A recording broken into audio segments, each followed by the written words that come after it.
one of those nearby who was definitely not a friend of Al-Abalam. Coming here as a guest, booming arcs of light erupted from Al-Abalam as he disappeared soon after, his intent being the only thing left behind. Prepare for anything. Let us see the reason for the leashed dog Letith to come to our domains. With a dazzling glimmer of light, he was gone. Ignatius had tenebrous eyes swirling with might at this scene as he also disappeared.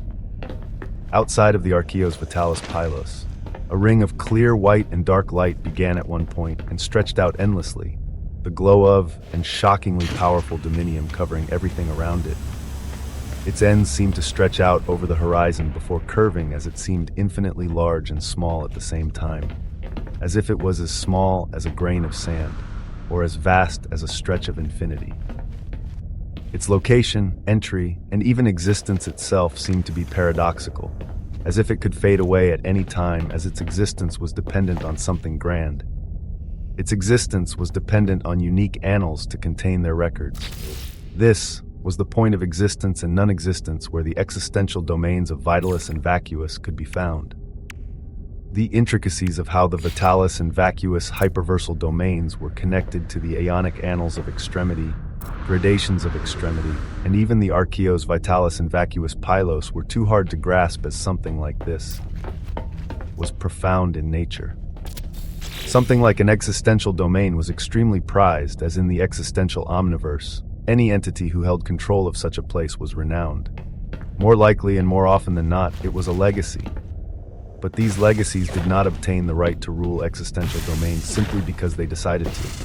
Another force made that decision. Another entity made that decision.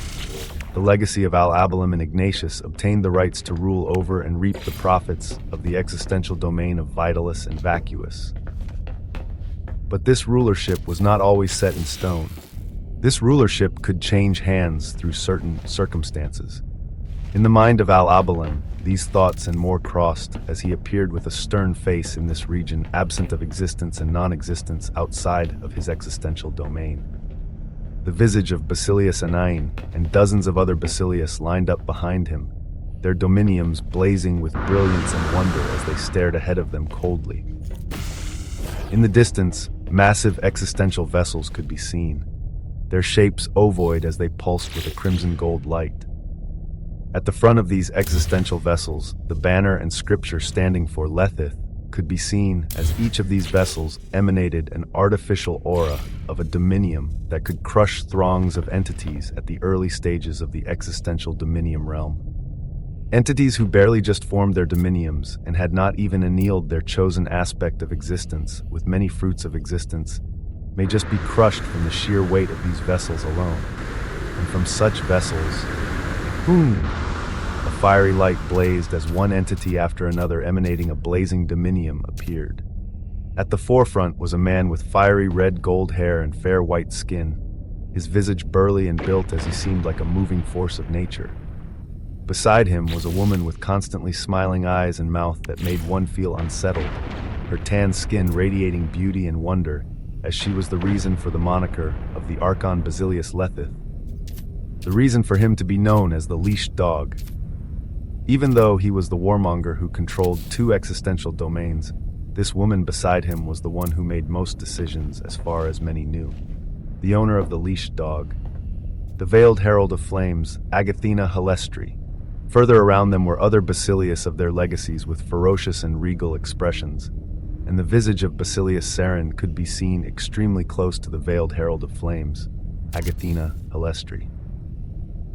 Basilius Saren defiantly smiled as her gaze was ahead, with nobody being the wiser about its infatuation as it locked onto the calm visage of Basilius Anain. The legacy of Letith arrived as with the vessels they came with, and this procession of dozens of Basilius. It was impossible to say this was a friendly visit. And yet the Archon Basilius Letith smiled brightly and laughed as he came towards Archon Basilius Al-Abalam. Bahaha, my old friend, how have you been? How have these eons treated you? Bright words. Adorned in a tall, crimson emperor's robes, the leashed dog floated forward freely, while the eyes of Al-Abalam only became sharper. His reply was cold as he looked from him and towards the veiled herald of flames. We do not normally see guests across existential domains unless we've had prior communications. This is not how we operate in our great Imperium. I'm afraid I won't be able to be a proper host for this occasion. Destro-y-her, Chapter 2948, Dominium 10. His words were clear-cut as there was no point of contention, and yet the leashed dog laughed while the veiled herald of flames behind him smiled. But before they could reply, yet another voice echoed out. I'm afraid I'll have to agree with Alabalam here. We aren't really accepting visitors right now.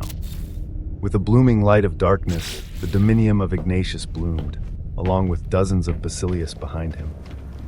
Their appearance only caused the eyes of the veiled herald of flames to smile even sharper, and the leashed dog actually stopped laughing as he gazed at everyone here with a gradually fading smile.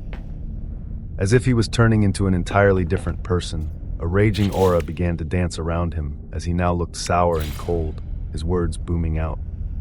Well, since all parties are here, I'll get right to it. BZT.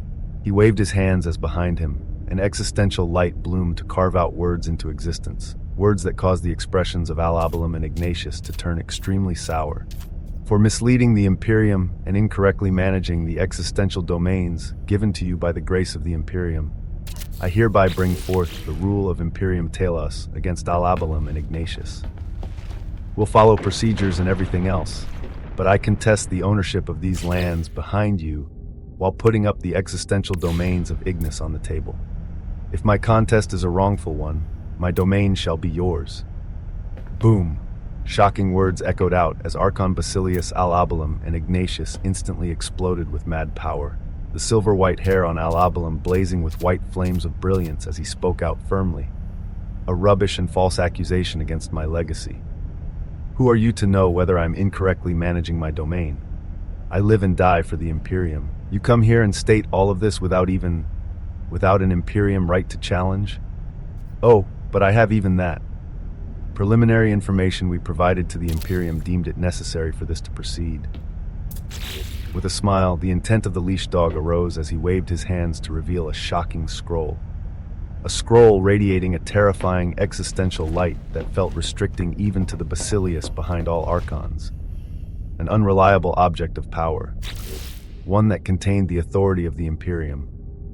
The gazes of Alabalam and Ignatius turned entirely grave, their lips twisted as if they had eaten the shit of countless corrupted seeds. This was not a friendly visit. They knew this. But it really turned out to be even graver than they expected. This was the weaving of existence here.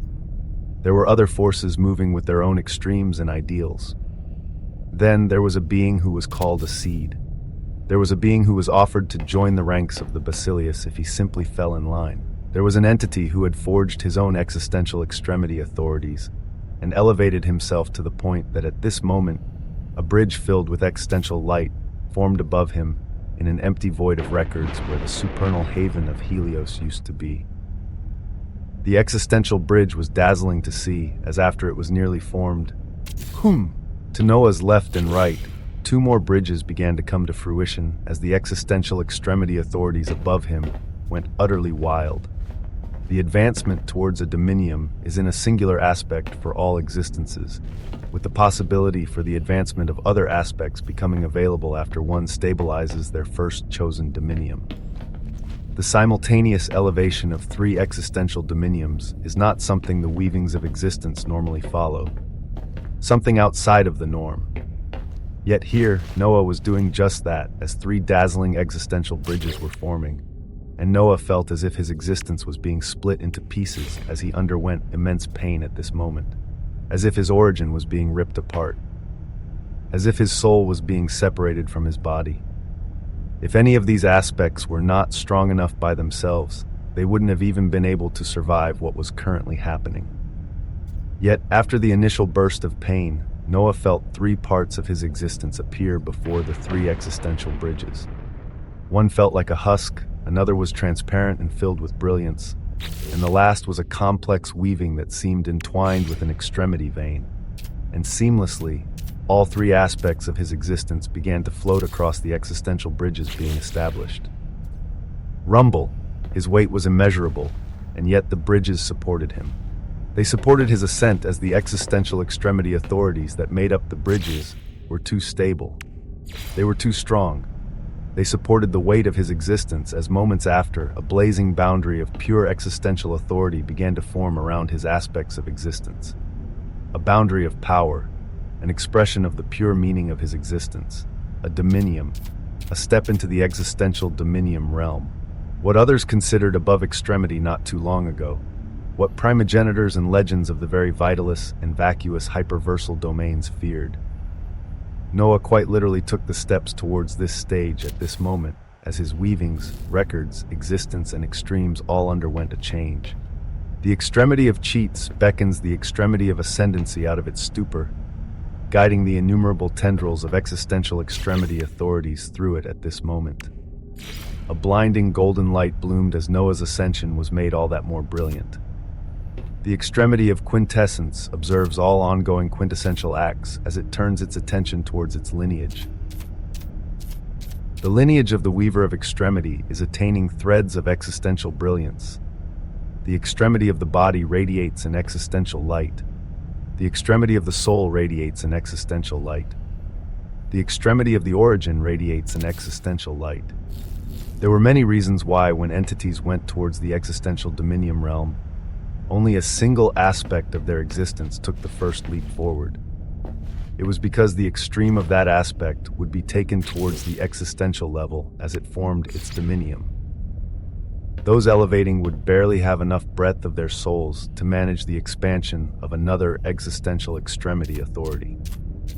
So Noah, who already had multiple more existential extremity authorities under his banner, and just recently expanded the very concept of extremity towards the existential level, would he even be able to handle a single other concept becoming existential, much less three?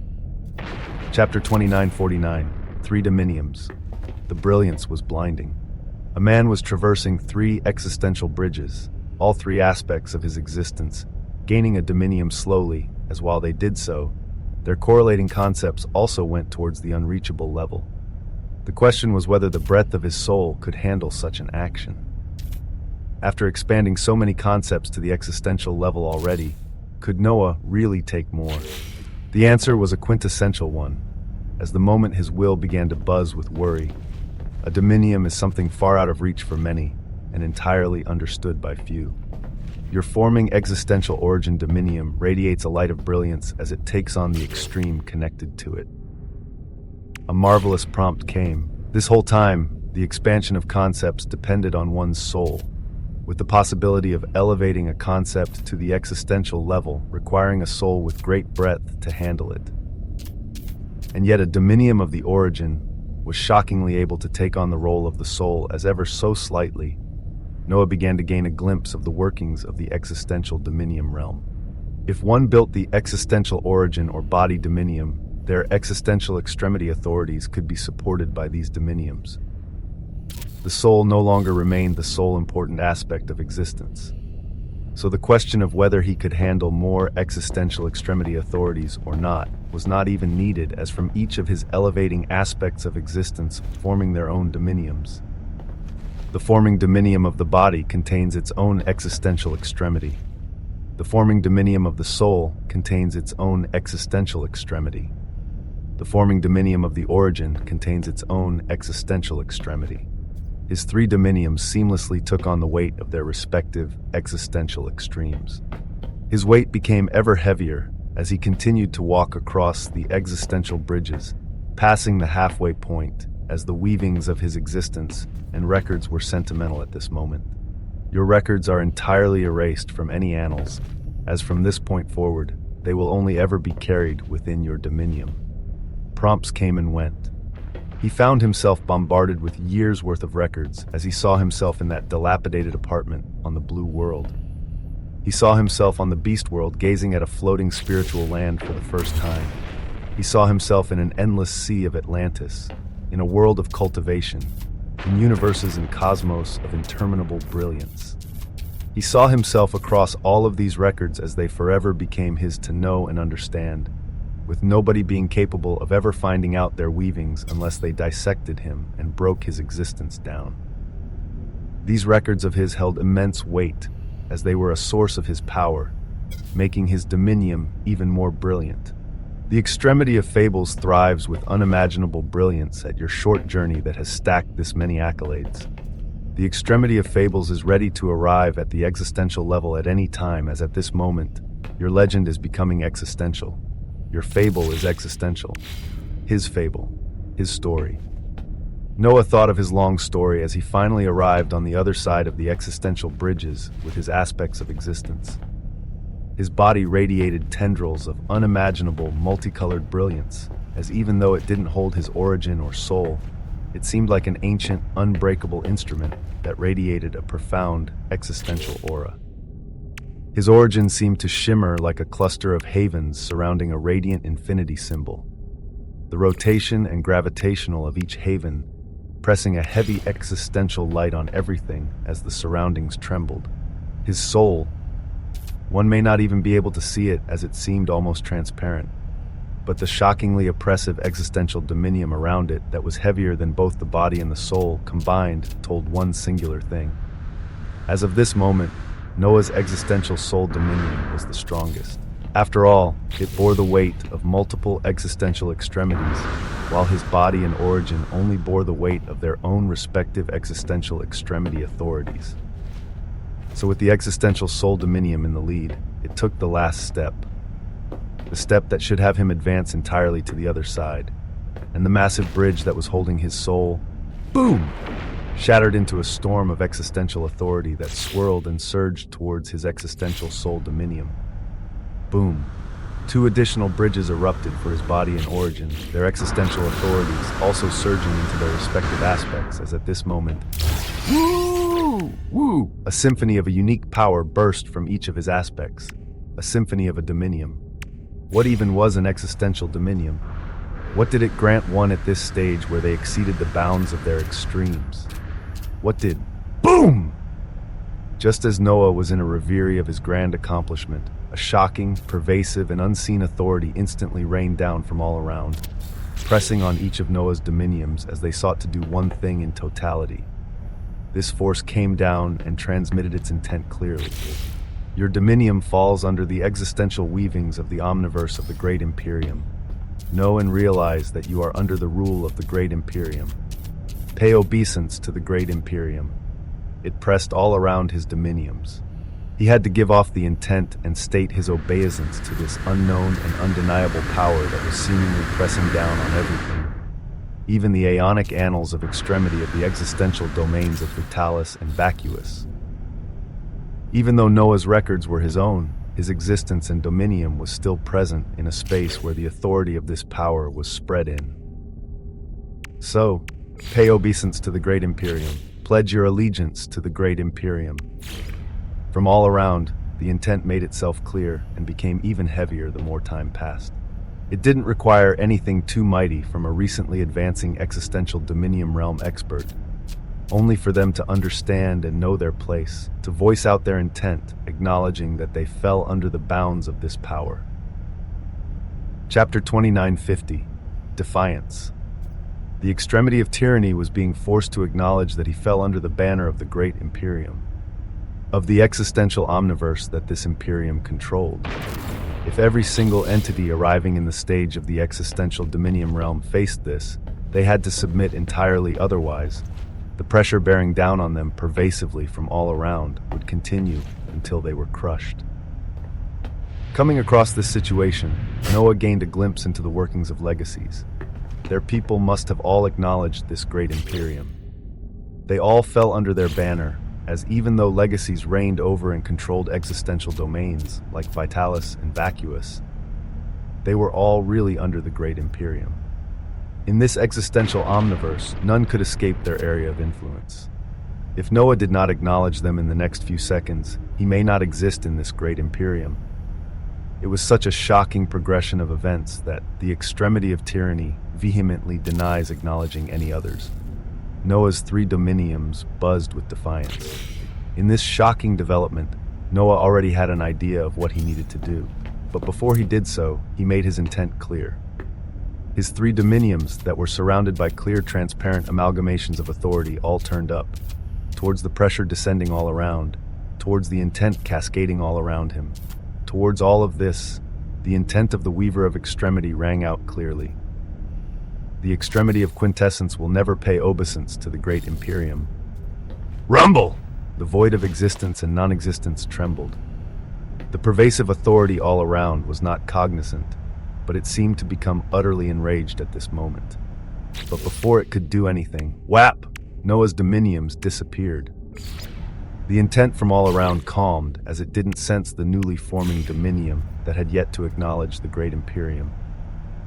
His records had already fully retreated into him as he then returned to the infinite hyperversal haven. He appeared in the endlessly blue sea of the Alethian haven of Fantasia, his three dominiums shining vibrantly as here. He didn't feel the pervasive intent telling him to pay obeisance to the great Imperium. The Weaver of Extremity affirms the profoundness of the infinite hyperversal haven. This land, this past spiritual land with its own quintessential annals of extremity, it could actually exist while evading the ever-present and pervasive will of something Noah didn't fully understand. The intricate system of legacies and those behind them, the so-called Great Imperium, the infinite hyperversal haven could evade its gaze, only now. Only after he stepped within his infinite hyperversal haven, under the umbrella of the quintessential annals of extremity, did he stop hearing her hounding voice asking for obeisance. His weavings bubbled and billowed. His three dominiums gazed at each other with profound gazes as in the next moment, they began to feel an undeniable pull towards each other as his existential body, soul, and origin dominiums converged towards each other. There was a lot to unpack regarding what had just occurred, but Noah's elevation was of far more importance as he sought to understand himself and his dominiums at this moment. You hold three existential dominiums that entered this state at the same time. Your dominiums are diverged and converged at the same time. The existential dominium of Noah Osmont is coming to fruition. His body, origin, and soul were ultimately all him, even under their own separate dominiums. Your distinction as the Weaver of Extremity is becoming elevated. Your lineage has become existential. You have gained the advanced distinction of the Weaver of Existence. The extremity of Cheat steps in and collects all of your achievements. All of your accomplishments are joining together. Your existential dominium lays down its first dominium rule and applies it to your lineage. Surpassing annals in existence, your lineage is being taken to embark with the distinction of an existential omniversal emperor lineage. Towards his dominiums that were all converging together, a blinding river of golden transparent blood erupted out and shot upwards, turning into a shower of transparent golden blood that spread across the blue sea. But it didn't stop there. The blood carried ancientness and wonder, threads of the dominiums Noah carried as it spread out across the infinite hyperversal haven. It was the advent of Noah's existential omniversal emperor lineage. Vermilion flames could be seen around the transparent gold sea of blood spreading out as it carried the distinction of the Weaver of Extremity, of the Weaver of Existence. It was a result of Noah's actions that even he did not yet understand. It stated that his first dominium rule was utilized to elevate his lineage even further towards the initial steps of barely being an existential omniversal lineage. But what was a dominium rule? And just how shocking had his existence become after all this? And just what profound a change did it mean for him to have an existential omniversal lineage? His will boomed out as it sought to understand everything.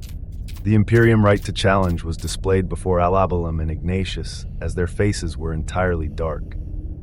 Yet even in the midst of all this, Alabalam kept his composure. Things had already progressed here, as they could only salvage what could be salvaged. Whatever information you all provided to the Imperium is just falsified weavings of existence. I will provide accounts to the Imperium myself as your Imperium right to challenge. I do not have to accept it until I let the true weavings be known. Alabalam spoke with a sense of calmness and callousness. But at his words, the smile on the leash dog became even more resonant as behind him, the veiled herald of flames actually floated forward and spoke. But, O great Archon Basilius Alabalam, we have gone through the proper channels to even invite an Imperium Royal Basilius to observe this. A neutral party that makes it so this Imperium practice cannot be denied. Her words were biting as she bowed with respect, pointing behind her as from the back of the existential dominium vessels, another vessel that was much larger and filled with much grander waves of power came forth. A vessel of the Imperium. Chapter 2951, The Mantis, the Cicada, and the Oriole. 1. The practice of Imperium rules stretched out over the eons. They were there because the profits of the Imperium mattered more than all others. If legacies were poorly running their existential domains, other legacies could observe this and undergo proper procedures to strip them of this right and take their domain for themselves. If they could convince the Imperium that as rulers they were better, that in the long run they would take in more profit for the Imperium. Thus, at times, representatives of the Imperium would stand in observance for domains they deemed of some importance. If they were shifting rulership in legacies, they would be there. It was just that Alabalam never expected to be on the opposing end of a situation like this. First, a corrupted seed rose that caused him to lose a great deal of his profits. He was forced to utilize the Codex of Extremity, as even now, its authority was being encroached upon ever more. And now, another legacy appeared to challenge him for his rulership, and an Imperium Royal Basilius was even invited to observe. Why had his contact at the Imperium not warned him of anything? And how did they collect information to give to the Imperium that deemed it worthy to even have an Imperium Royal Basilius observer here? When he arrived at this thought, his eyes flashed brilliantly as his will looked at the Basilius of the Ignatius. He then flashed his awareness over the Basilius around him, his daughter included, as his eyes flashed with a chilling light. Was there a traitor among any of them? And what would they even have to gain if their legacies fell and no longer reigned over an existential domain? They would lose one of the safest and most profitable methods of attaining fruits of existence. Alabalam thought of many things while he, Ignatius, and all other Basilius of the legacy of Alabalam and Ignatius bowed towards the Imperium vessel. The vessel was triangular in nature, lined with pulsing gold and purple lights as a blinding slit on it opened to reveal a graceful man adorned in a golden purple robe. His golden hair was sleek as he had a cane in his hands with a blinding scripture that signified Imperium. It radiated an existential dominium light itself, as this was a killing weapon that could oppress a common existential dominium realm expert with a tap. They bowed towards such a being as Ignatius and Alabalam spoke towards him. We live and we die for the Imperium. We pay respect to the Imperium Royal Basilius, but we wish it was under better circumstances. We never expected the names of our legacies to be besmirched so much that they would even waste the time of the observer. Alabalam and Ignatius bowed their heads briefly before rising, as no matter the situation, the Imperium had to always be respected. The Imperium had to always be placed above all else. After all, the day they became entities of the existential dominium realm, they pledged obeisance to the great Imperium. The Imperium Royal Basilius nodded with a graceful smile towards all beings here, as his intent flowed out with calmness and majesty. Ignore my presence here, for I am only here to ensure impartiality, that no legacy will be bullied into anything. Though some concerns were raised, so I will be here to observe the contest of the rule of Imperium Telos between the legacy of Lethith and the legacies of Alabalam and Ignatius. Which contest do you wish to proceed with first? Words that nobody else could deny, words that made it clear the rule of Imperium Telos would be carried out today. The Imperium Royal Basilius asked, which contest do they wish to proceed with first?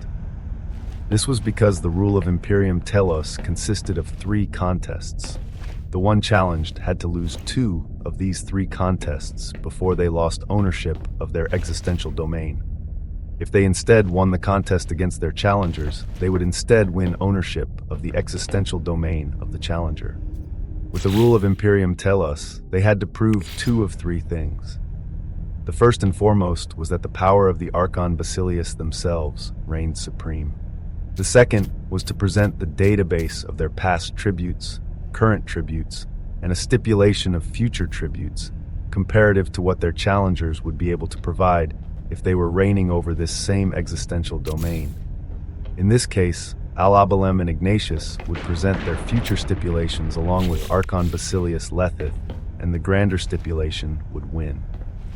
This was the most abstruse contest to win, as one wouldn't know what the other side could offer in their tributes of fruits of existence.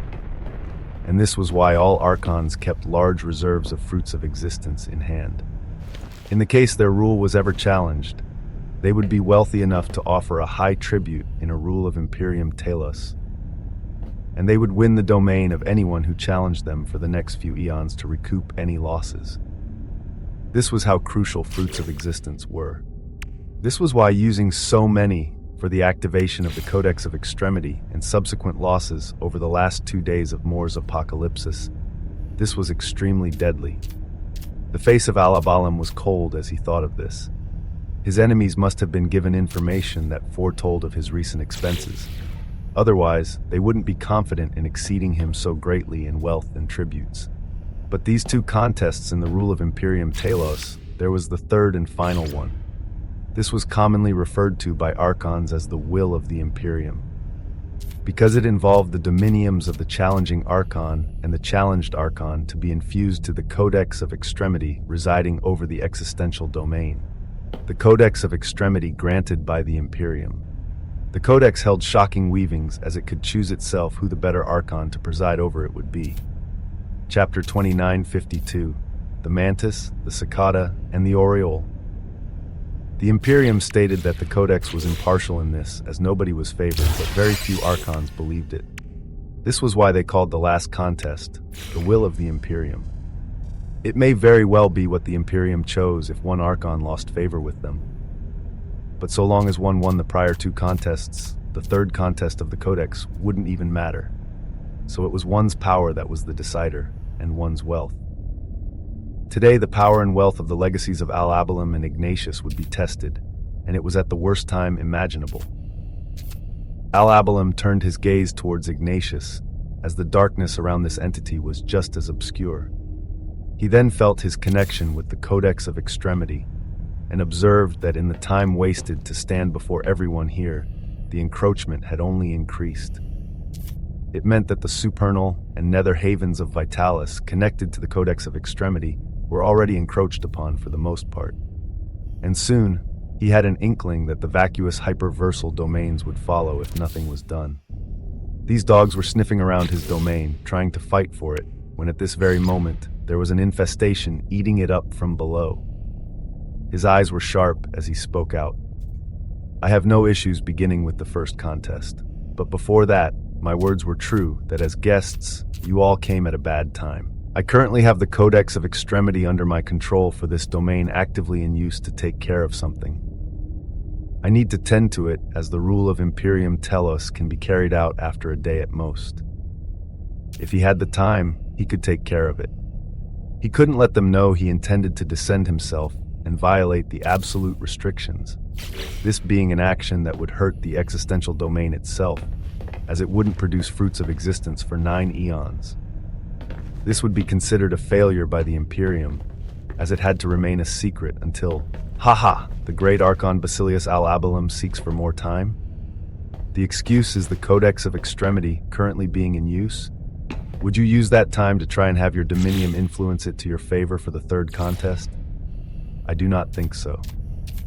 The leash dog spat out with a smile. And yet, shrouded in existential vacuous authority, Ignatius replied, We have been dealing with something concerning the workings of the existential domain itself. Our presence is needed to ensure its workings. You wouldn't be able to bear the responsibility of anything that happened because of us being held by such unworthy contests. The eyes of Archon Basilius Ignatius blazed as he seemed to be about to reveal some things and speak even more, but Alabalam roused his intent to stop this. Ignatius did not know about the worsening situation and the Codex of Extremity. He couldn't reveal any critical information right now, as whether he would be given extra time or not would depend on a single entity. His eyes moved and came to land on the Imperium Royal Basilius Observer. Not just his eyes, but the eyes of Basilius around him, those from the legacy of Ignatius, and those from the legacy of Lethith. The golden-haired entity, shimmering with gold and purple brilliance, took in all gazes without faltering as he spoke while stroking his cane. It is all right. I, as the Imperium Royal Basilius Observer today, Swear by the Imperium that any possible consequential weavings of the Codex of Extremity and the lands of Vitalis and Vacuous it presides over fall to me. I will bear the responsibility for any issues caused by the delay in tending to the Codex, as Archon Basilius Alabalum in Ignatius state, and the first two contests can begin first. The purple-golden eyes of this man smiled calmly as Alabalum stared at him coldly. From the perspective of all those here, they knew nothing could possibly happen with the Codex or the lands before them, as they thought. Alabalem and Ignatius were simply trying to buy time to seek a way out of this. They wouldn't even give them the time. And Alabalem stared between the Imperium Royal Basilius Observer and the visage of the leashed dog and the veiled herald of flames behind him, as he callously wondered. Just how many fruits of existence did this give this observer for him to be on their side this much? Did they want his Vitalis and Vacuous existential domains this much that they would leave him no way out? Very well. His intent weaved out with immense calmness. The eyes of many lit up after this, as they were ready for a show. But the eyes of Archon Basilius Alabalem were filled with utmost coldness, as he knew things nobody here would know. He knew of the encroachment of the Codex of Extremity, undoubtedly by the corrupted seed that was giving it so much trouble. He knew that the encroachment of the Vitalis hyperversal domain was nearly complete, as the Codex was calling out to him to intervene. And yet, if the legacy of Lethith spent so much to the extent of even bribing an Imperium Royal Basilius Observer on their side for this venture, if they really wanted to take away what was his. The eyes of Alabalem burned with heavy and existential decisiveness at this moment. And then, he let go. He couldn't win the contest of wealth. He should be able to win the contest of strength, as the leash dog couldn't entirely compare to him. But the moment they went to the third contest and saw the state of the Codex of Extremity, he would lose this contest right away. He would lose his right to rule these existential lands. If they really wanted to take what was his, if they really wanted to proceed, he would have them feel as much pain. Since the Observer has stated that he would take all responsibility, we can proceed. All of their dominiums had recorded what the Observer had stated. Any changes or losses incurred by the encroachment of the Codex of Extremity would not fall under his responsibility from this moment onwards. Even as he spoke, his existential soul dominium buzzed as he sensed the encroachment of the Codex of Extremity starting from the vacuous hyperversal domains. He kept his emotions from expressing their intent as his eyes hardened, stealing his resolve. But still, what the fuck was this Noah Osmont doing that he was moving so quickly to cause all pieces to fall apart? Chapter 2953, The Mantis, the Cicada, and the Oriole. 3. What was Noah Osmont doing to make everything deteriorate so quickly? The question wasn't so much for him as it was for what his extremes were doing in conjunction with his infinite hyperversal haven. While far above them, Basilius of Legacies and Basilius of the Imperium were conducting their own weavings, Noah and his extremes moved earnestly to achieve their intents. The analysis of the nether haven of Andromeda has been pushed to 100%. This last haven of Vitalis will now begin its assimilation into the infinite hyperversal haven, the last haven within the Vitalis hyperversal domain. This was how stupendously fast the process was made, as the extremity of cheats coursed all extremes within Noah for multiple purposes. And the change brought by this was something nobody could have anticipated.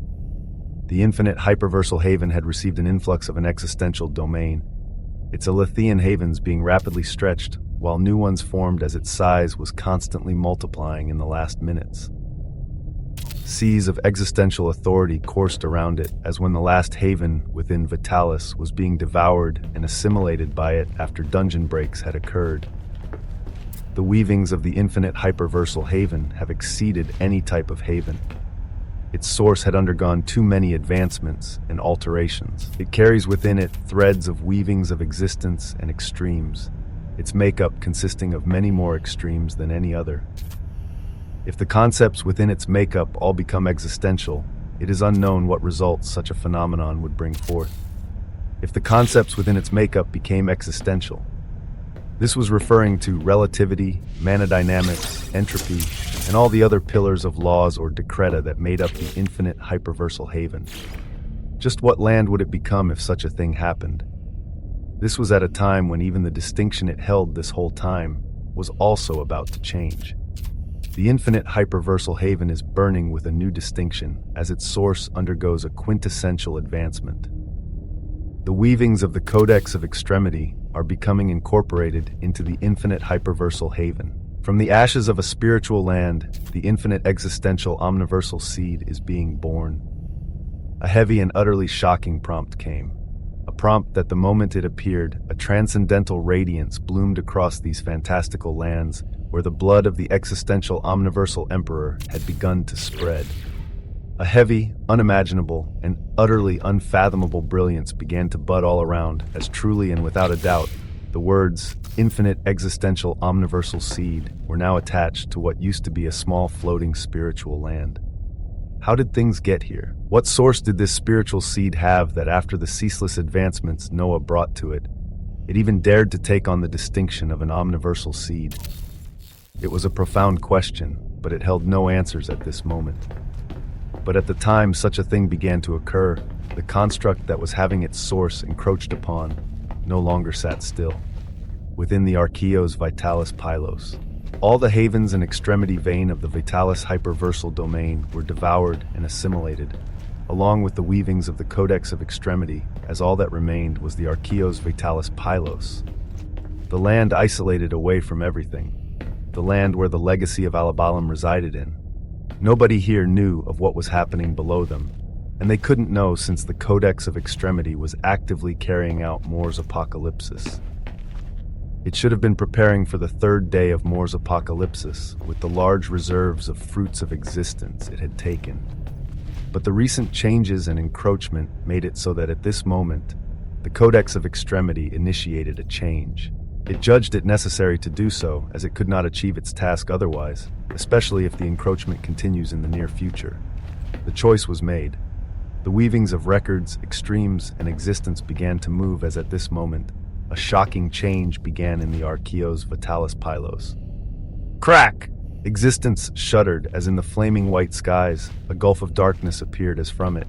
The bodies of dozens of vacuous decastes of Extremity were pulled down as if it were outside of their control. Within the lands themselves, Vitalis decastes of Extremity watched this scene in shock, as moments later, their bodies also felt an uncontrollable authority wrap around them, as they also rose to the skies. White dicastids below, obsidian dicastids above. Dozens of them converged towards a central point as the light of the Codex of Extremity filled with existential might covered them, their massive bodies forcibly brought together towards a single singularity. Dozens of bodies of dicastes of Extremity mashed together as Vitalis and vacuous existential authorities mixed and yet were separate at the same time. But from the cluster of decastes of Extremity being mashed together, the aura of a dominium began to buzz. With the bodies of multiple decastes of Extremity as fuel, an existential body dominium began to radiate outwards with a heavy light. This was the next move of the Codex of Extremity, as after a Mimosthai did not work, while its forces were not fully defeated for the second day of Mor's apocalypsis, it already began to forge a shocking weapon for the third day. The third day of Mor's apocalypsis.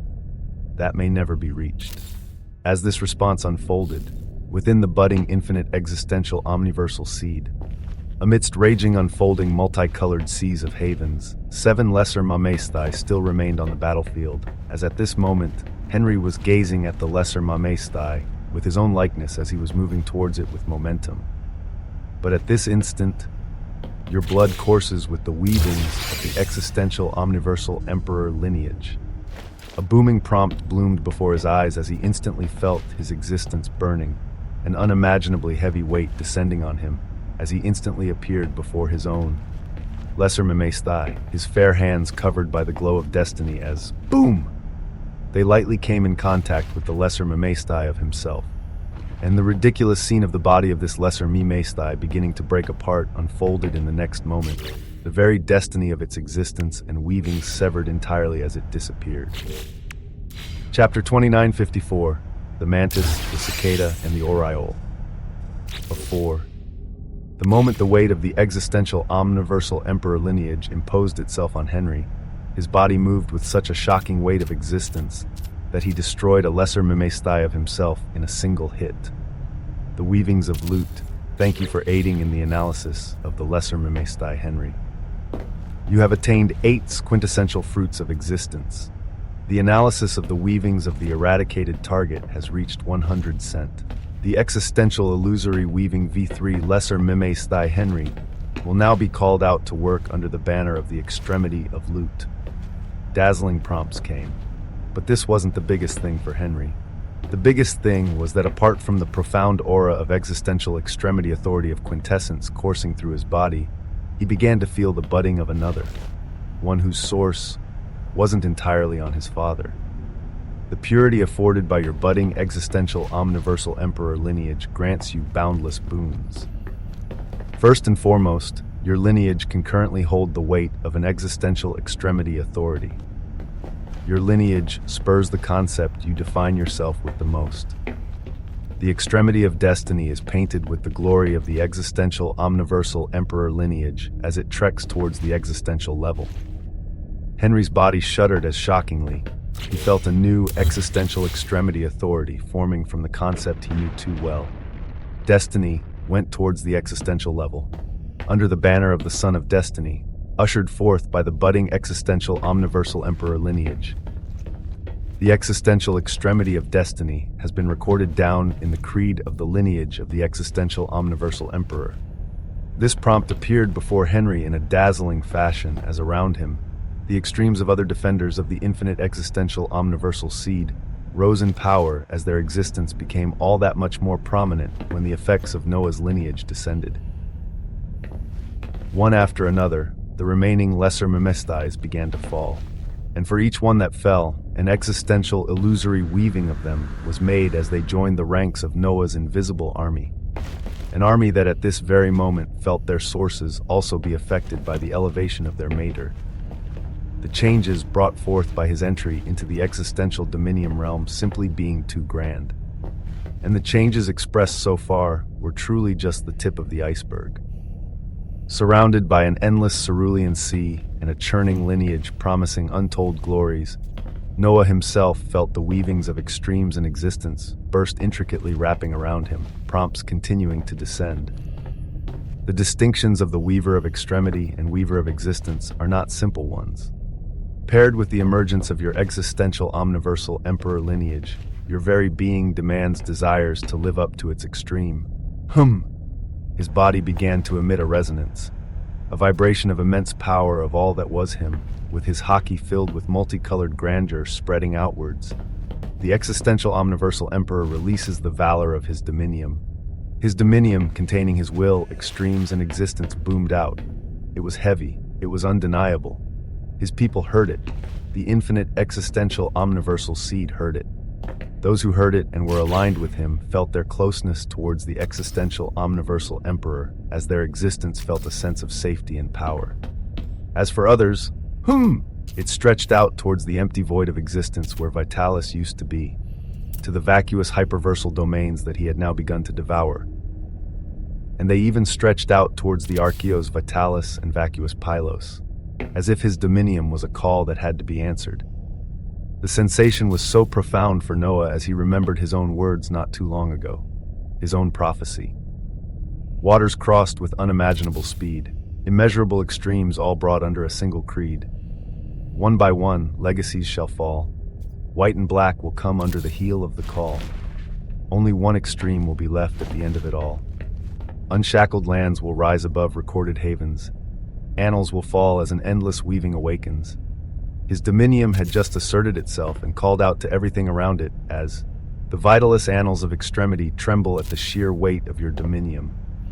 The vacuous annals of extremity tremble at the sheer weight of your dominium, the integral part behind the existential domains themselves, the annals that recorded their existence." They normally had the dominium of 2 archons Basilius protecting them, but today they held no protectors. The aeonic annals of extremity are unable to resist the weight of your dominium. The infinite existential omniversal seed hungrily gazes at the annals, overseeing the makeup of the vitalous and vacuous hyperversal domains.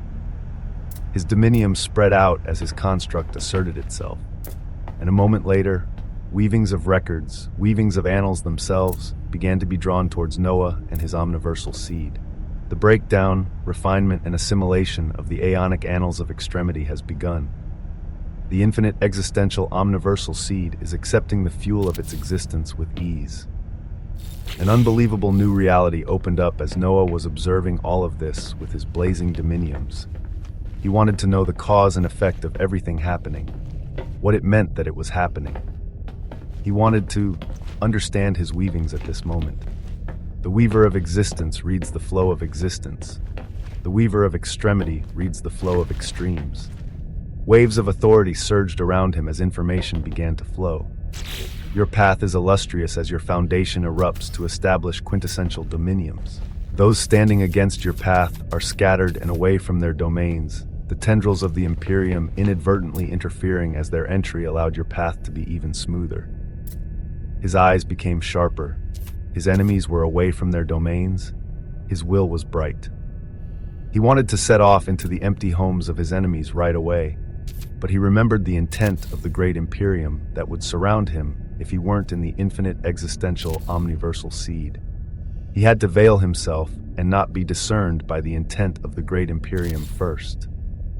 And the answer to this lay in nothing else but the newly emerging infinite existential omniversal seed. Chapter 2955, The Infinite Existential Omniversal Seed. 1. The Existential Dominium Realm. Dominium rules. His existential omniversal emperor lineage. The infinite existential omniversal seed. All of these things were intricately connected, and Noah's main purpose and distinction was to truly understand all of them. As first, he had to understand the omniversal seed that gave him refuge from the intent of the Imperium.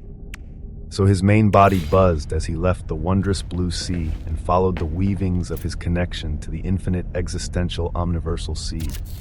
After all of his records were receipted into him, even the quintessential annals of extremity held nothing regarding him, as everything was his own. But he could still feel the complex connection his existence had with the infinite existential omniversal seed, and even more clearly than ever before.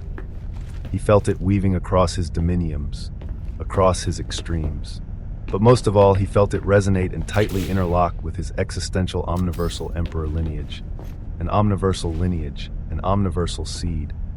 The two seemed like interlocking components, as through such a connection, Noah delved into the depths of the constantly changing omniversal seed, as the weavings of reality distorted a moment later, his visage appearing in a domain filled with high concentrations of existential extremity authorities.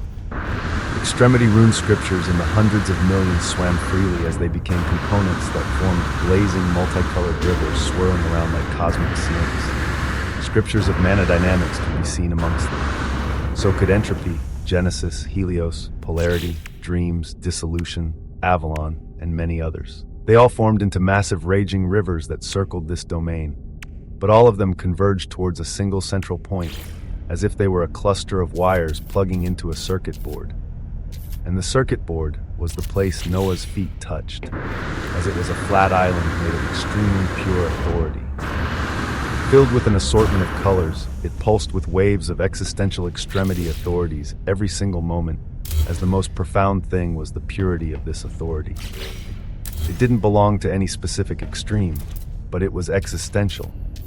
This whole island he stood on was existential, and yet the authorities coursing into it were all the past natural laws, havenly and infernal authorities into Kreta. As if at any moment, this pure existential light could flow back from this island and make the extremes converging onto it existential themselves. In such a place, Noah saw that at the very center, all the converging authority was flustered to form a single multicolored throne radiating existential brilliance.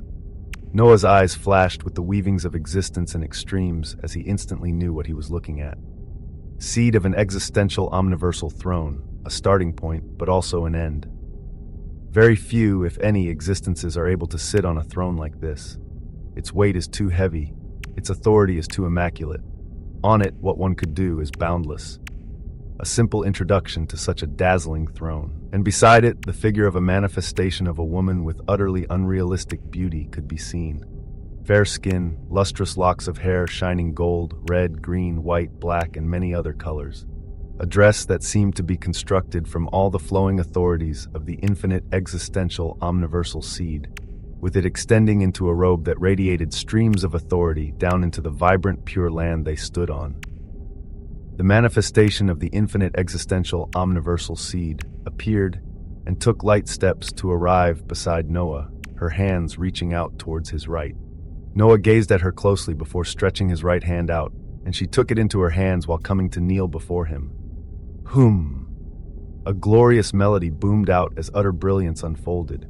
The weavings of the infinite existential omniversal seed resonate with your existence, being yours alone to control. Your dominiums are connected to an unfathomable construct of existence, and are beginning to anneal and expand further due to it. The brilliance was heart-shaking. The scene was one that nobody else would ever come to see. Looking at the kneeling figure of the manifestation of the infinite existential omniversal seed, Noah's intent ebbed out lightly. What are you, truly? What was she? One could really just say she was a floating spiritual land from a minor world. But at the same time, this was the truth.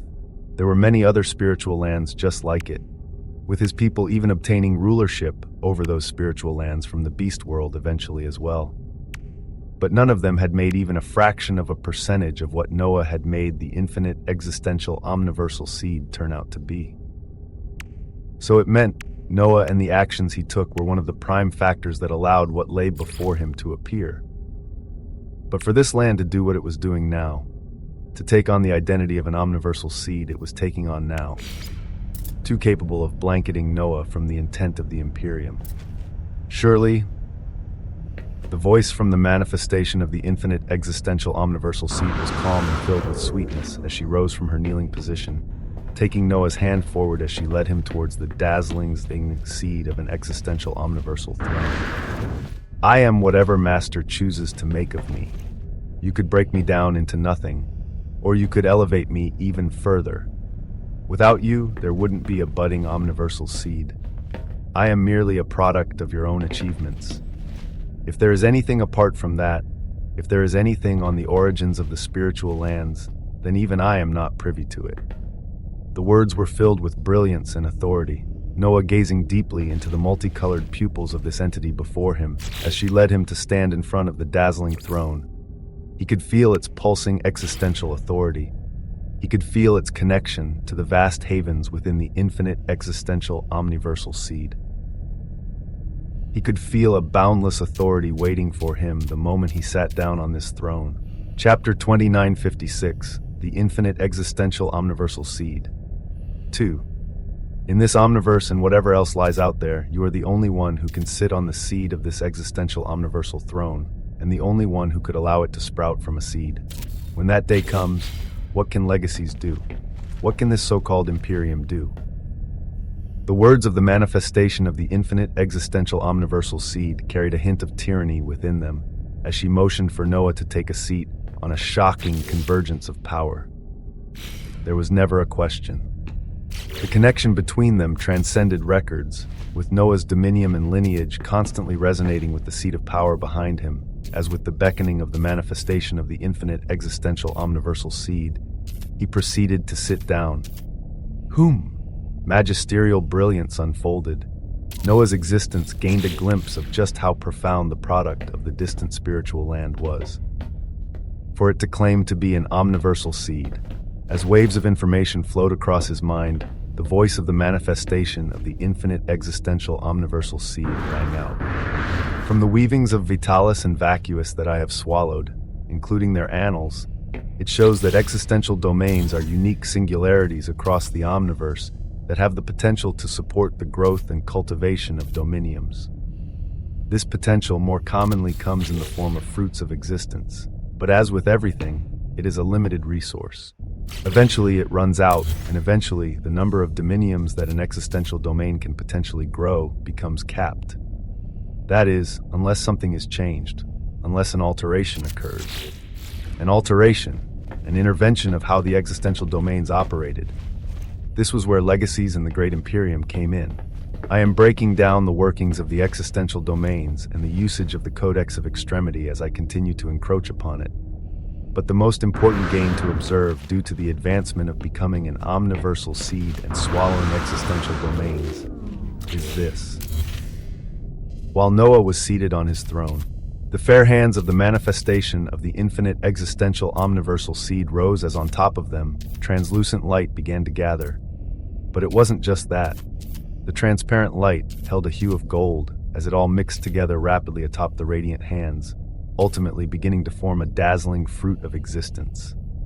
And it wasn't just a normal fruit of existence, but a quintessential fruit of existence. The capability of forming such a thing lies solely with an existential domain, with this type of fruit being considered unique as some domains that are highly prized can produce different ones.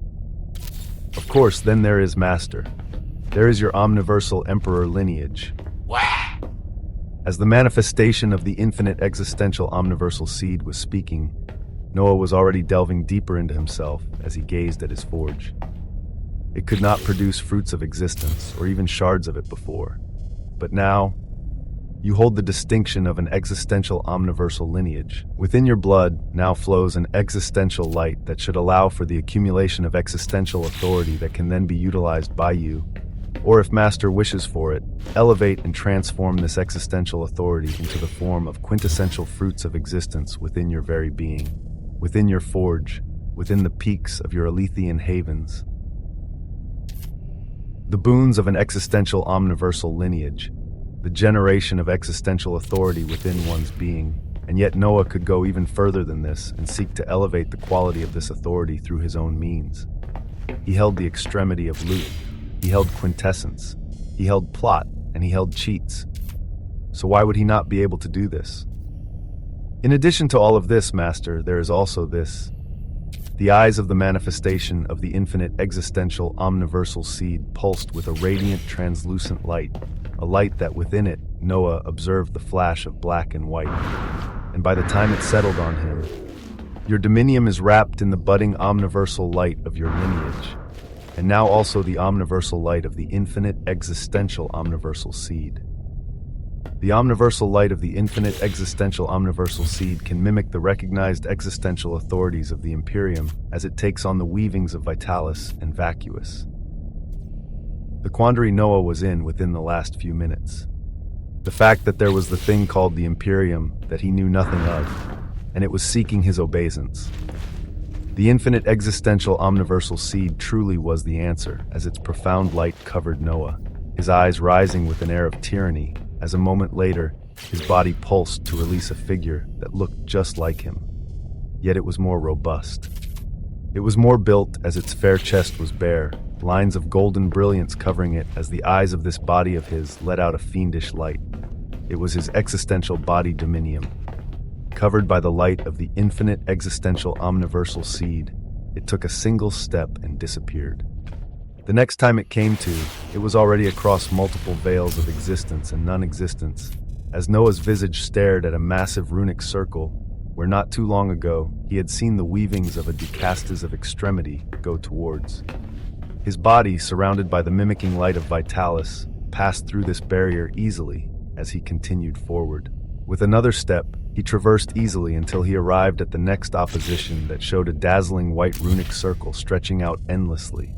The shapes and forms of decastas of extremity outlined before him, as only by being recognized and passing through this could one enter a special place. The Archaeos Vitalis Pylos.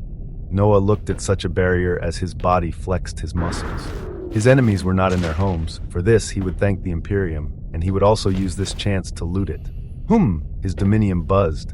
His dominium was his body. And just what did it mean to have an existential body dominium? Noah wanted to experience this firsthand. Chapter 29:57, A Breach. 1. Dominium, above the gradations of extremity. When Noah crossed the existential bridges with his aspects of existence, they shattered and eventually joined with him to make up his dominium. This was what happened with his main body. But there was also his manifestation in the waters of the gradations of extremity. Here, he saw an entirely different scene. Above the waters of the gradations of extremity, he crossed an unsurpassable layer to arrive at an endless sky. There was no ceiling above him, as it seemed to stretch out endlessly, but with his dominium, he could feel that this was only an illusion. A scene that the Codex of Extremity was displaying as it intricately connected the weavings of what was known as the existential domain of Vitalis and Vacuous to this conception of the gradations of extremity and what lay above it. For all entities arising within these lands, they would be ascending the same gradations of extremity. Their records and existence would benefit these gradations and these existential domains. This was why the tools of the Basilius moved within the 9th gradation, and there were even branches where pure existential authority converged into fruits of existence there. Above it, the endless sky showed the purest streams of Vitalis and Vacuous existential authorities, as even further past all of this, Noah could see an illusion of a massive book, of an interminable codex. It was far from this location, as it was within the Archeos Vitalis Pylos. The moment he came to this thought, the illusion of the endless sky seemed to shatter, as in the distance, he saw an overlap of a massive white runic circle with the shapes and forms of the Decastus of extremity. As if reality was breaking down, he even saw the vision of his existential body Dominium that was staring at the same scene as he sought to enter the Archeos Vitalis Pylos. And at such a reality, his Dominium buzzed as he spoke. Swallow it all. The infinite existential omniversal seed heard his call as its radiance erupted through him, reaching down to the distant waters of the gradations of extremity below and the illusion of the endless skies above, intent on swallowing everything. There was no doubt a genuine endless sky and an endless path for existential dominiums in the omniverse. What he saw now was merely a manifested replica meant for this existential domain by the means of the Imperium. He would swallow it all, and he would see just what grand construct his infinite existential omniversal seed could produce instead. And as a devouring light emanating from him, his vision overlapped with his existential body Dominium, staring at the massive runic magic circle as his right hand moved towards it. Just his hand. But his hand was a part of his Dominium, and he was finally able to grasp a sense of what it meant for one to form their Dominium. It seemed like a roadmap of existence. On this road, one's existence flowed, one's extremes flowed, and one's records flowed. The weight of the weavings of all three flowed in this roadmap that was a Dominium, as thereafter, it went even further to enhance and elevate all three, to give everything an existential authority. Even if a concept had not attained existential might, its extreme could be expressed with a false sense of existential authority within one's Dominium. This was one of its profound wonders, but its true terror lay in the true meaning of Dominium itself, a dominion of control or ownership. Wherever one's Dominium fell, they would have that space of existence fall entirely under the authority of their extremes, of the weavings of their existential authorities. In their Dominiums, they could traverse anywhere at will, and express and lay out absolute restrictions on these domains at will. One could bend the temporal continuum and the weavings of existence, extremities, and records within their Dominiums. If strong enough, one could reject who had entry into their Dominiums. The basis of the power of one's Dominium lay in the fact that with their own existence, extremes, and records being the limitation, they could effectively have absolute control over themselves and all the areas their Dominium covered, any aspects that defined them and their surroundings, including reality, perception, and existence itself. The stronger one's Dominium was, the more control they held. This was why for many of those in the existential Dominium realm, they advanced one Dominium as much as possible, and endlessly at that.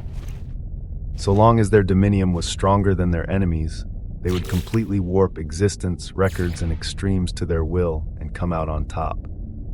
A few instances where, even if one's Dominium was slightly stronger, one with a weaker Dominium could theoretically win. Some of these factors included the weight of one's records and their existential extremity authorities. If an extremity was particularly astounding and sitting far above others, it could bridge the gap of Dominiums, as long as this gulf wasn't too large. With this information flowing in his mind, Noah's fingers came in contact with the massive solidified circular runic circle. Around the edges of his body, a thin layer of transparent white light could barely be discerned, as his dominium remained retracted around him. The transparent white light in front of his fingers then shone with tremendous radiance as he felt the exertion of his existential body dominium. At this moment, it seemed to express a single intent: unstoppable. This was the intent of his body, and his newly risen existential extremity authority of the body blared with a cry, tyranny joining in along with all of Noah's extremes, whether they were existential or not. All of them went towards achieving the existence and intent of unstoppable that his body urged forth. His muscular visage became ever magnified, as if he were merely flexing his muscles. And crack! The massive solidified runic circle before Noah began to shatter as if it were made of mere glass. Chapter 2958, A Breach 2. Like shards of glass, everything fell apart, the protective boundary preventing entry to the Archon's Vitalis Pylos entirely shattered from the mere fingers of Noah's coming in contact with them, as in the next moment, the intent of his dominium remained. It still warped existence to state the simple fact that it was unstoppable as a moment later, it continued forward, breaking apart any and all obstacles as even the records of space seemed to twist, a blinding expanse of whiteness already appearing before Noah's eyes, as it was none other than the outline of Archeo's Vitalis Pylos. Basilius Amelusa was standing beside dozens of other Basilius of the legacy of Al-Abalam, as they gazed at the blinding mass of black and white in the skies being controlled by the Codex of Extremity. Why would the Codex go as far as to utilize the constructs of the Decastes of Extremity? Her silver-white hair blazed with brilliance, but her question didn't receive any answer, as all Basilius here had many confounding worries. First, an enemy legacy appeared as the Archon, and strongest Basilius went to represent their legacy. But they knew the conflict would only be removed by the Archons themselves, as they could only wait to hear the resolution. But not too long ago, they felt foreign dominiums spread out momentarily and call out its glory. What exactly was happening out there for foreign dominiums to be so bold as to spread their brilliance here? At such an atmosphere, behind the earthen clouds around them, a massive spherical building opened up as regal Basilius adorned in white clothes flew out, their distinction being high as they were the ladies of Al-Abalam. 9 of them stepped out as each was more beautiful than the last, their eyes brimming their soul dominiums as the leading one spoke out. No need to fret about when it comes to this. The Archon will take care of things as he always has, and the Codex is simply following its normal workings as it adjusts to the corrupted seeds below. Her voice was filled with authority as the dozens of Basilius gathered atop the radiant white clouds nodded respectfully at this leading member of the Ladies of Al-Abalam. Yes, Basilius Moraine. She was acknowledged as she gazed towards the distant flaming skies with sharp eyes. She was not worried. Their legacy was a grand one that stretched out for eons, as any trials they came across, they weathered through. No other legacy could shake them of their foundations, nor could a meaningless corrupted seed in the lands below them do anything to Jorpa. Boom! Crack! All thoughts and intents were stopped in the next instant, as it felt like the lands below them cracked, the white clouds churning and exploding out with indomitable force in the distance. Their wills shockingly gazed out towards this area, as white clouds of Vitalis roiled and dispersed, as if an unfathomable beast was bursting through them. This whole area vibrating and shaking as if it were a membranous layer that did not want to be entered. And yet, boom! Another explosion resounded as the white clouds dispersed to form billowing steam, as if they were being burnt away at the sheer pressure alone. And rising from the bottom, the visage of an entity rose up with unstoppable momentum.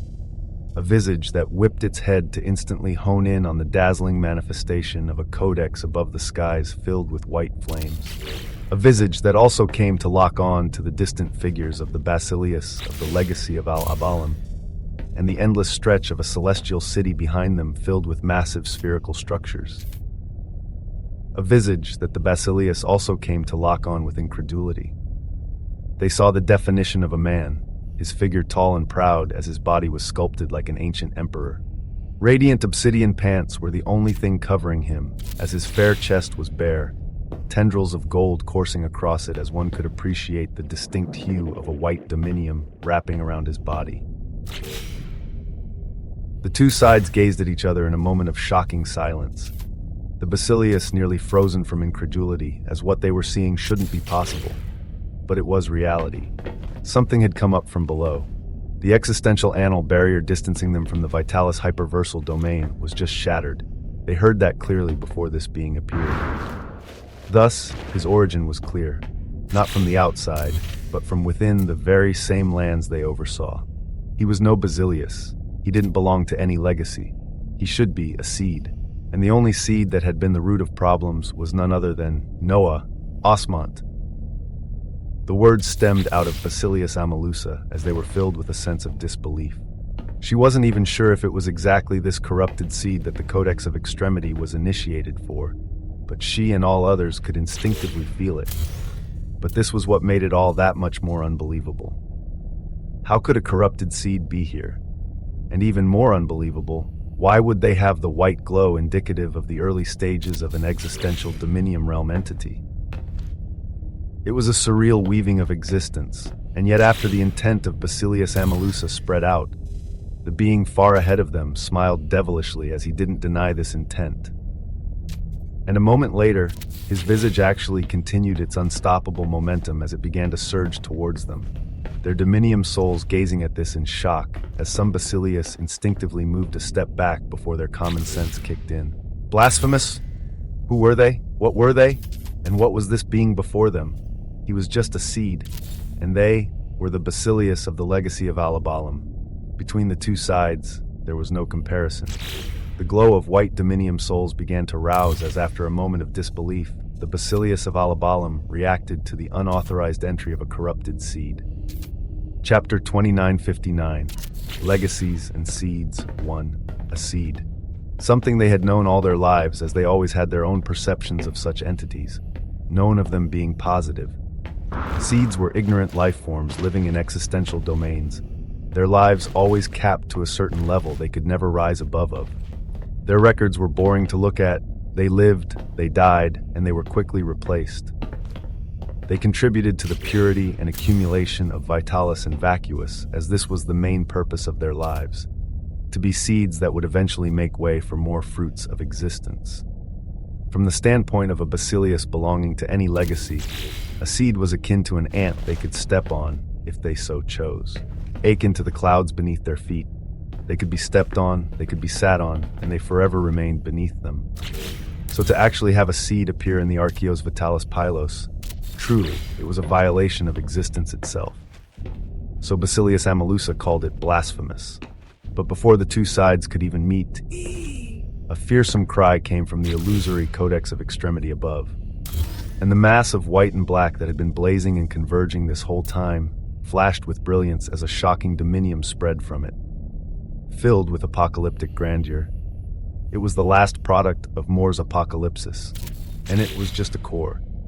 Because within the Archaeos Vitalis Pylos and the Archaeos Vacuous Pylos, there were millions of hibernating decastes of Extremity that were inactive this whole time. Like throngs of puppets, hundreds of thousands of hibernating Vitalis decastes of Extremity burst from the clouds and white structures within this domain as they came to fuse and stack together with the core, emanating a profound dominium. And from the obsidian gash above the white flames, hundreds of thousands of vacuous decastes of Extremity also flew down, akin to puppets without any strings attached, all of them joining together into a single swirling dominium. It all began to form into an utterly massive decastes of Extremity, with a dominium so heterogeneous, so transfigured and unstable, and yet undeniably there. Its dominium soul expressed a profound dominium rule, as it was an amalgamation of creatures that shouldn't be possible. And yet, when the distant figure of the Weaver of Existence gazed upon it, he began to peel apart its weavings. Held together by strings of opposing existential Extremity authorities, this potpourri has an established dominium rule in two parts. One from vacuous existential authority that allows its formation with the absolute restrictions of death in 1 hour, and another from Vitalis existential authority that allows it to burn with its brightest and most powerful dominium soul so long as it lives. an amalgamation of vacuous and vitalus held together powerfully with a dominium rule, as it was an extremely powerful enemy, formed from millions of hibernating decastes of extremity. It was black and white evenly as it held a massive serpentine eye on its chest and face, with 5 pairs of wings radiating absolute white and obsidian light along with dozens of serpentine eyes stretched throughout them. Its intent was filled with destruction and a sense of end as its entire dominium radiated nothing else other than apocalypse, its many serpentine eyes becoming fixed on Noah's figure. Looking at it, the existential omniversal emperor squinted his eyes with a smile. A slightly bigger ugly thing? Are any of the wills that talked to me before in there? The previous decastes of extremity Noah conversed with. He had told one of them a prophecy that they would be kneeling before him soon enough, but it now seemed they may not even be cognizant in this massive contraction. Oh well, an ugly thing remains, so no matter the size. Come on. He sensed its spreading dominium soul that was bathed in an intense white grandeur. The white of its dominium seemed much more corporeal than his. But what about its extremes? Would they be able to match his? His existence began to buzz with a wild sense of power, but an instant later, he turned his head towards the direction of the Basilius that had returned in their regal stances with their dominium souls still spread out, but they allowed the existential vitalus and vacuous potpourri to come after him, while they themselves... Can't have you doing that now, can I? Noah could sense their intent forming, an intent that they wanted to spread outside of this domain to let others know of what was happening. His dominium considered this unfavorable to him and notified him of it as a moment later. His existential body dominium flashed as something blazed out of it. A light so fast and blinding that it instantly crossed the weavings of space to appear in the flaming skies above the clustered Basilius.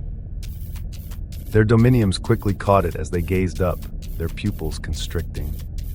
They saw the hazy outline of a multicolored infinity symbol standing up. The extensions of the symbol felt like its limbs as around this infinity symbol, gloriously vibrant havens gravitated with existential light, some being entirely gold, purple, white, black, blue, and all sorts of other colors. It was a wondrous dominium. It was Noah's existential origin dominion that instantly appeared far above, seemingly made up of pure authority, as one of the Alithian havens gravitating around him rose up with an existential light, this haven being extremely dark in color. It was the Alithian haven of Penumbra. It carried with it the dominance of a dominium, as it seemed like a piece of a much larger and unfathomable whole. And it gravitated off of Noah's body and towards the far flaming skies before radiating unfathomably vast waves of darkness that tainted the brilliant white all around. A dominium rule of Penumbra has been laid down. No weavings or intents may escape from this domain. An obsidian light covered absolutely everything. Chapter 2960, Legacies and Seeds 2. The flaming white skies were obscured as the Basilius of the legacy of Alabalam gazed with sharp eyes towards the visage of Noah's existential body dominium, the tip of the infinity symbol at the center of rotating Alithian havens, forming an illusory face that seemed to be gazing down at them with immense scrutiny. A nanosecond prior to this, Basilius Moraine, one of the leading figures of the Ladies of Al-Abalam, was weaving her intent to pass on the reality of what had just happened here towards Al-Abalam. At the same time, among the others, Basilius Amalusa's eyes were cloudy, as she also weaved her intent to alert someone, and it was none other than Basilius Anain. Allegiances had long been forged, as in the next moment, Al-Abalam and Anain would have been alerted to what was happening here. The weavings of this information may have been critical enough to change many things. But a moment later, the visage of Noah's existential origin dominium appeared, throwing out an existential authority that pushed forward one of his Alithian havens to set down a dominium rule. Basilius Amalusa and Basilius Moraine sent out their intents. They fluttered across the weavings of existence in this domain and disappeared, causing their expressions to change. They gazed at his figure above, and his figure gazed at them below, a seed above, Basilius below. It was a contrasting scene that was hard to say if it ever occurred before, with the Basilius currently experiencing it, feeling waves of immeasurable anger as some were ready to bellow out. But at such an instant, Basilius Moraine raised her hand, her dominium soul spreading out and achieving control as she stared at Noah calmly. They had heard of this seed over and over again from their records. This seed had overcome their expectations and everything they knew multiple times over, even causing alterations to Moore's apocalypsis of the Codex of Extremity. Again and again, he defied the norms, and here he was, somehow at the existential dominion realm, somehow even stopping the weaving of their intent. Basilius Moraine looked at him again calmly. She could choose to look at this being how they always looked at him, or she could change her perception after everything they had done and treat them differently. Her dominium buzzed as her intent weaved out. You have achieved the impossible, so you can be commended for that. You have achieved the existential dominium realm, which means you have paid obeisance to the great Imperium.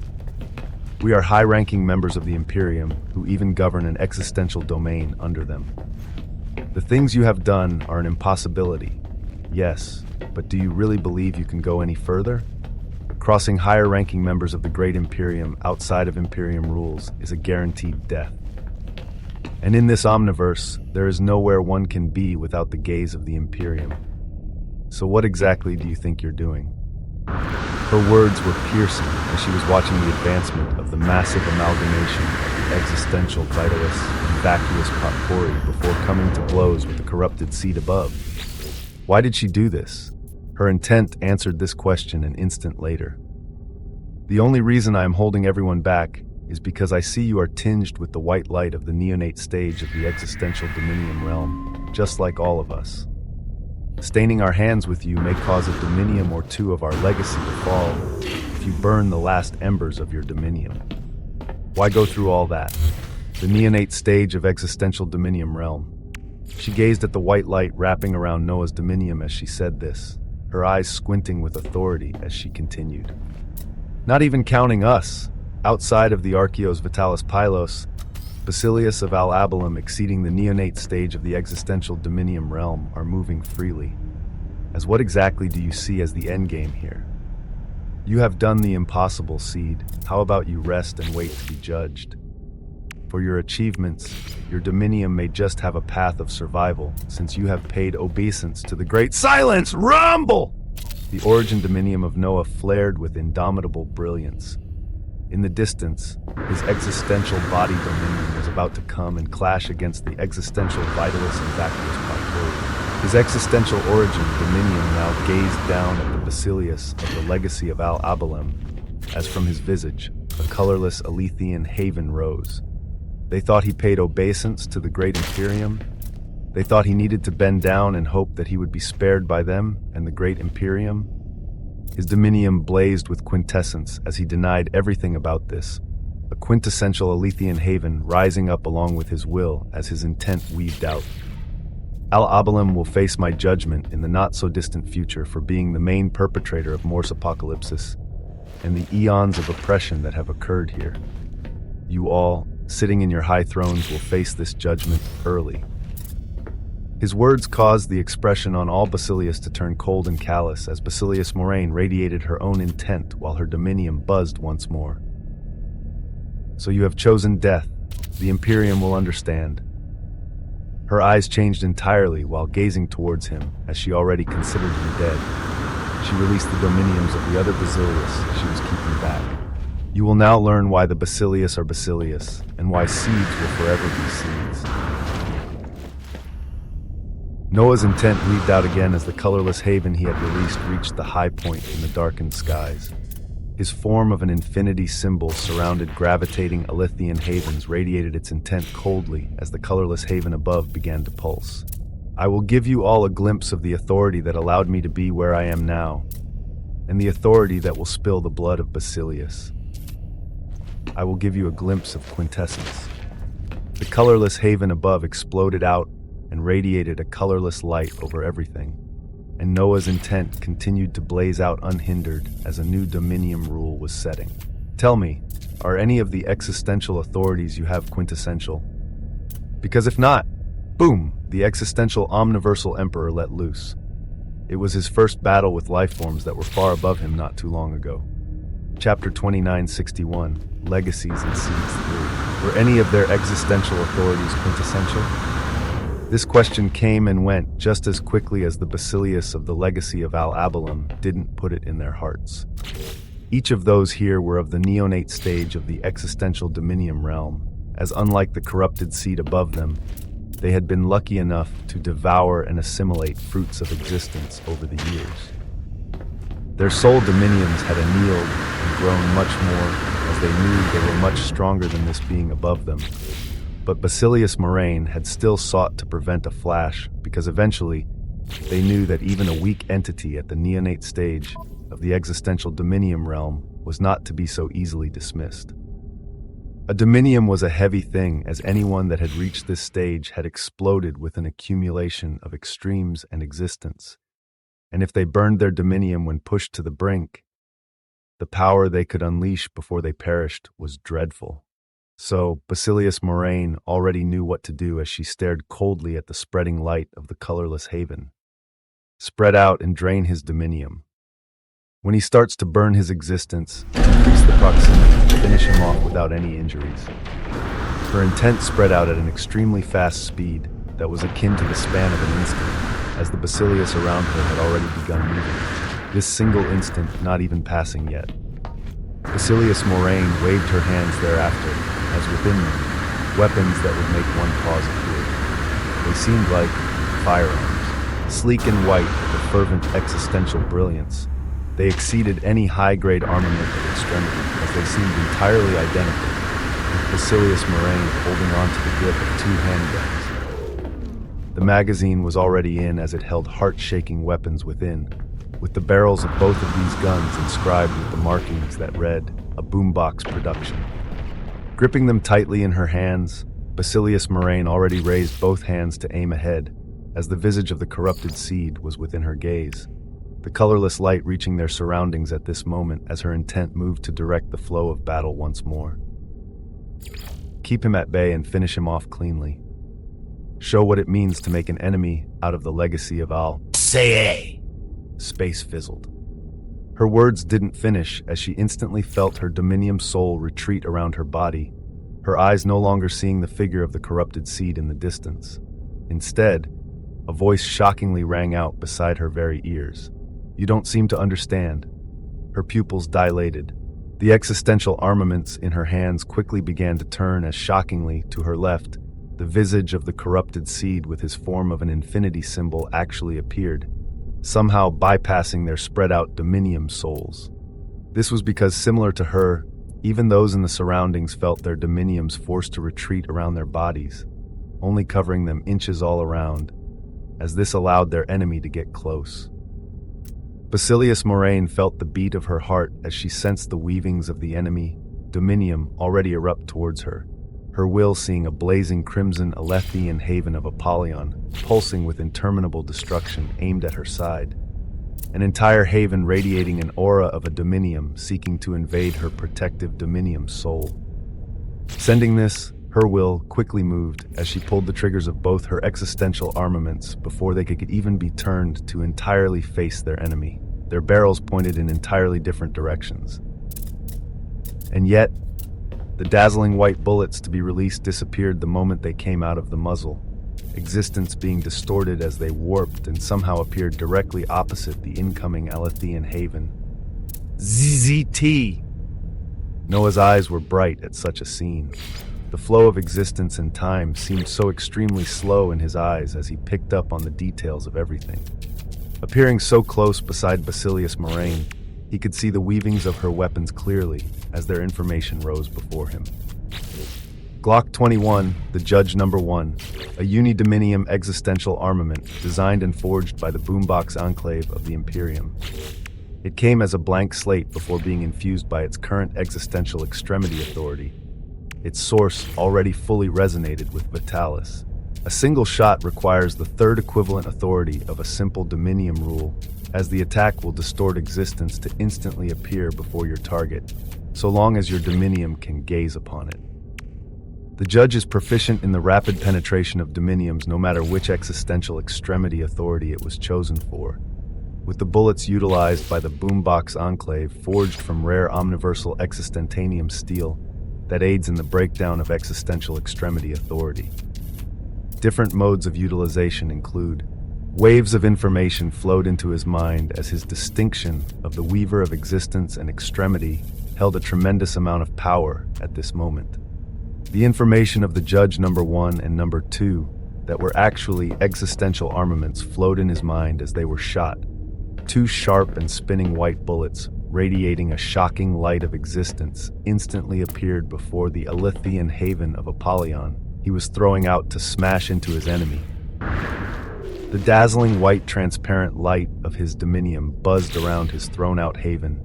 The bullets shot out and laced with a heavy dominium soul of Basilius Moraine spinning rapidly. As the moment they came in contact with his haven, they began to lose their penetrating light. Heavy friction of existence buzzed out as the moment it was ascertained they couldn't penetrate. Oh! The white bullets began to expand as if they held an entire unstable existential domain within them. A heavy explosion of existential authority exploding out. The visage of Basilius Moraine gained some distance as she looked at Noah with an utterly distasteful gaze. The dozens of Basilius Noah had appeared in the center of Vuyu, moved back while their dominiums tried to stretch out and exert their authority. Chapter 2962, Legacies and Seeds Before. He caused their dominiums to retreat as he appeared amongst them. Even as the explosion of the attack caused by the judge number 1 and number 2 occurred, an Alethean haven of prana bloomed that absorbed all the destruction with an overabundance of life. Around him, the Basilius of the legacy of Alabalam erupted with their dominium souls as beside Basilius Moraine, multiple others called out existential armaments, while some directly began expressing their own dominion rules. But for Noah, you can try the expression of your authorities. But I ask, are they quintessential? His words seemed to make the colorless light come to life, as when the dominium souls of the Basilius nearby emanated out inches away from them, it began to fade and lose its capabilities to distort existence or anything else. This caused the gazes of the Basilius to change as Noah didn't give them time to adapt. His origin, dominium, stretched out multiple Elythian havens pulsing with destruction as they became laced with plot. Plot which wasn't existential, and yet it blazed its brilliance in a dominion of existential extremity authority. These attacks have already arrived before you all. The havens around him instantly disappeared, only to reappear before the retracted dominiums of all Basilius as their figures exploded with power.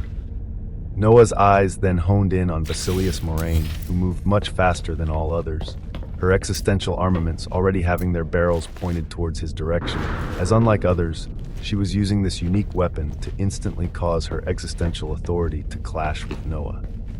Her gaze was cold as a sense of fury rose within them while she spoke. Barrage of the beginning! The triggers of her armaments were pulled hundreds of times in an instant, and as if their magazines were endless, delicate white bullets spinning with penetrative existential brilliance boomed out, already arriving before Noah as his form of infinity buzzed.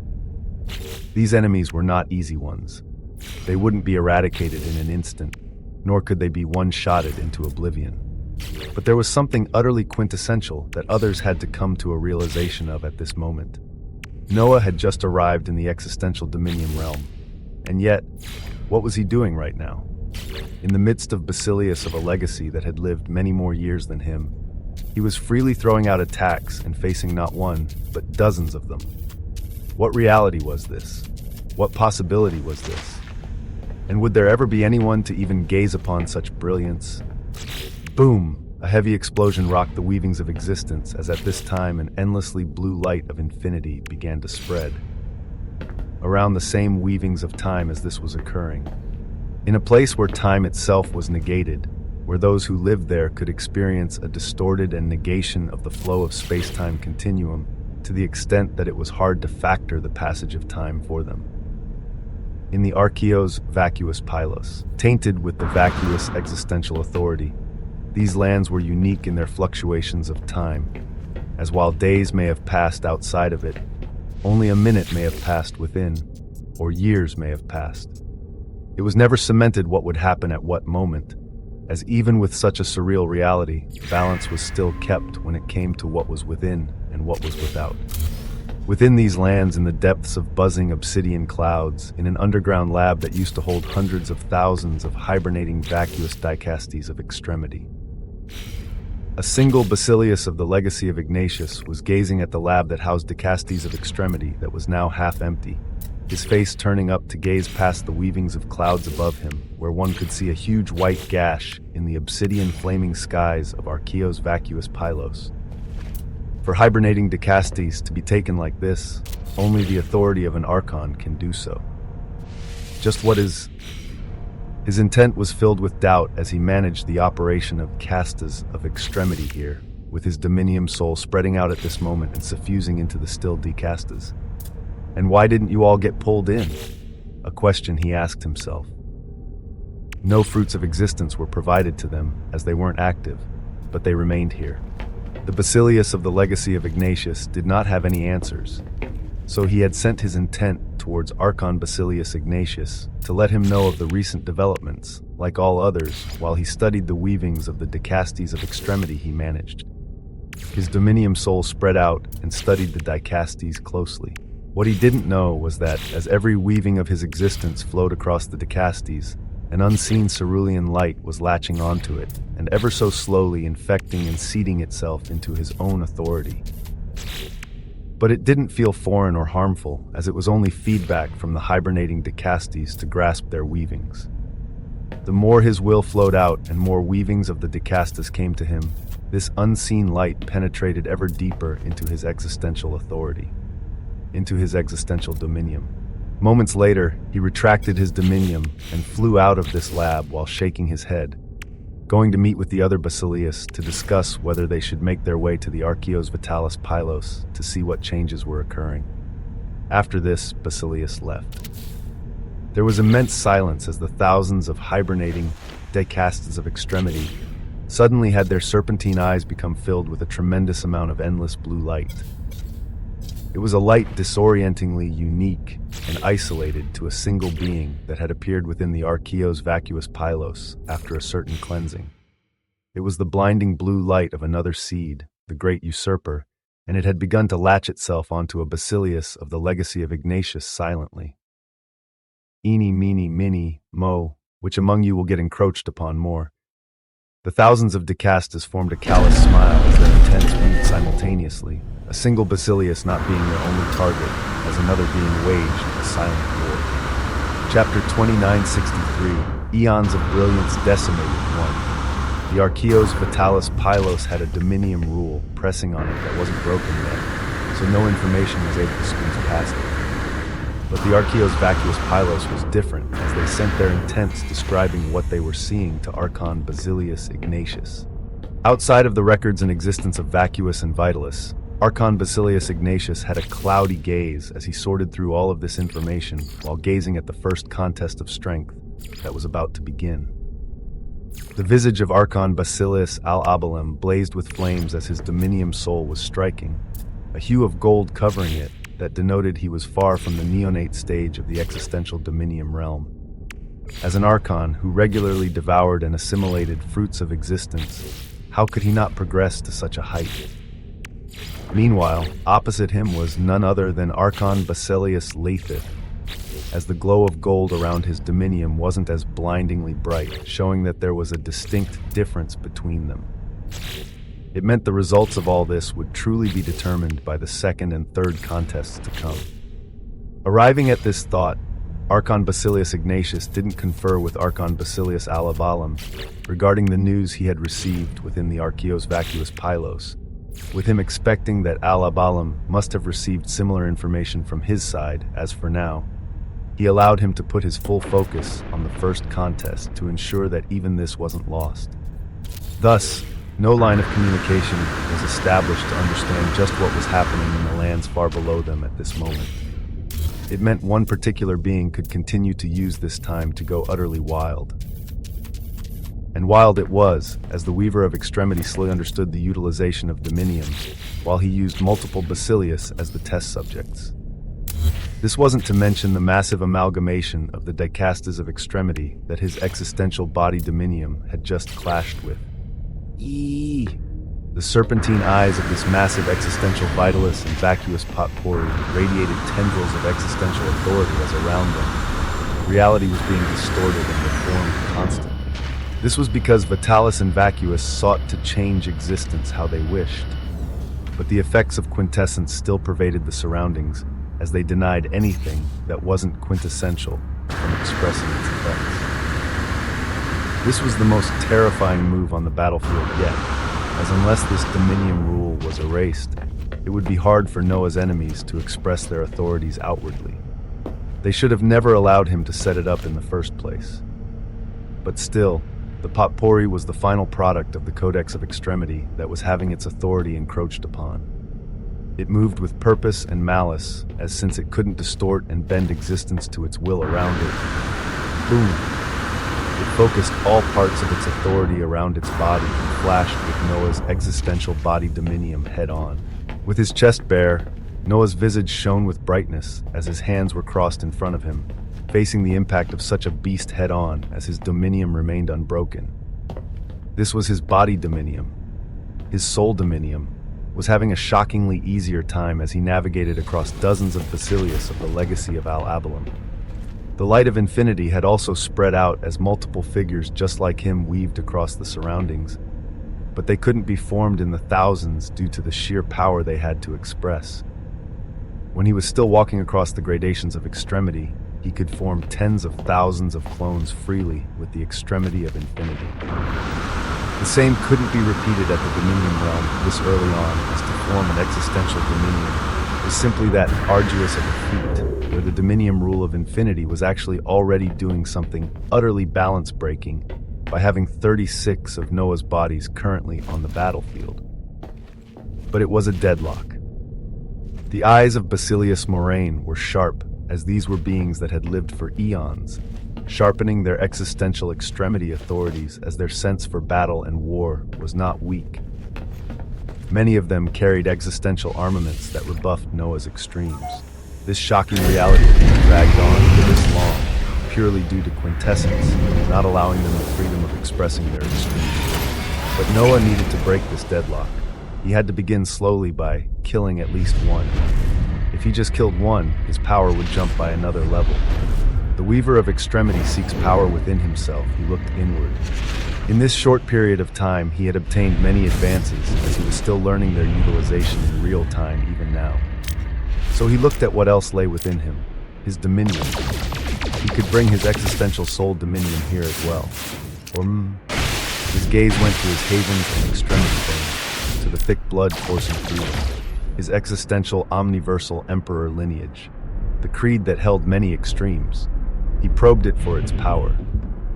An omniversal lineage is one that is not clearly understood, but the weight of existence it holds far surpasses others. It is possible to actively utilize this sense of oppression over those around you, or focus it on a single target for an even more profound effect. The extremity of cheats taps the shoulders of skill trees and tyranny as they begin to weave an existential lineage therapy. The authority of your dominions course through them as a dominion rule unfolds the potential of your own lineage. The omniversal emperor's hockey is being formed. Noah felt its design and coming closely as his illusory face atop the infinity symbol smiled. He slowly knew what level of oppression a lineage such as his could have, and his was of extreme purity as he was growing it himself. He could express its wonders through hockey. He could show its oppression over others through this existential lineage ability known as Omniversal Emperor's Hockey. He understood it instinctively. He could spread this unique hockey of oppression over a wide area with effect being slightly less, or focus it on a single target as at that time. His eyes blazed with brilliance. He gazed around and sought for a suitable target. Chapter 2964, Eons of Brilliance Decimated.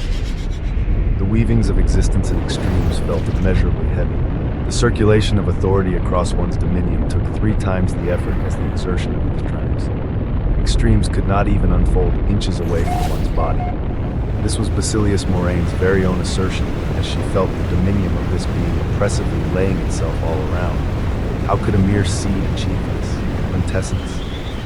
How could a mere seed from an existential domain do such a thing? Boom! A barrage of bullets left her existential armaments as once more, endless Alethian havens seemed to rise around this being as his dominium defended against all of them, his other bodies weaving across other Basilius as he alone was battling all of them. All of them. It was something that didn't really make sense as more and more this seed was continuing to exceed their expectations. Her intent bubbled forth as she wondered when the others in the Archon would return. She didn't wish to see any Basilius fall to this being, as so far, it was a deadlock that wouldn't be broken anytime soon. And when it came to the gradual depletion of one's existential dominium, naturally, it would not be them who would be done first.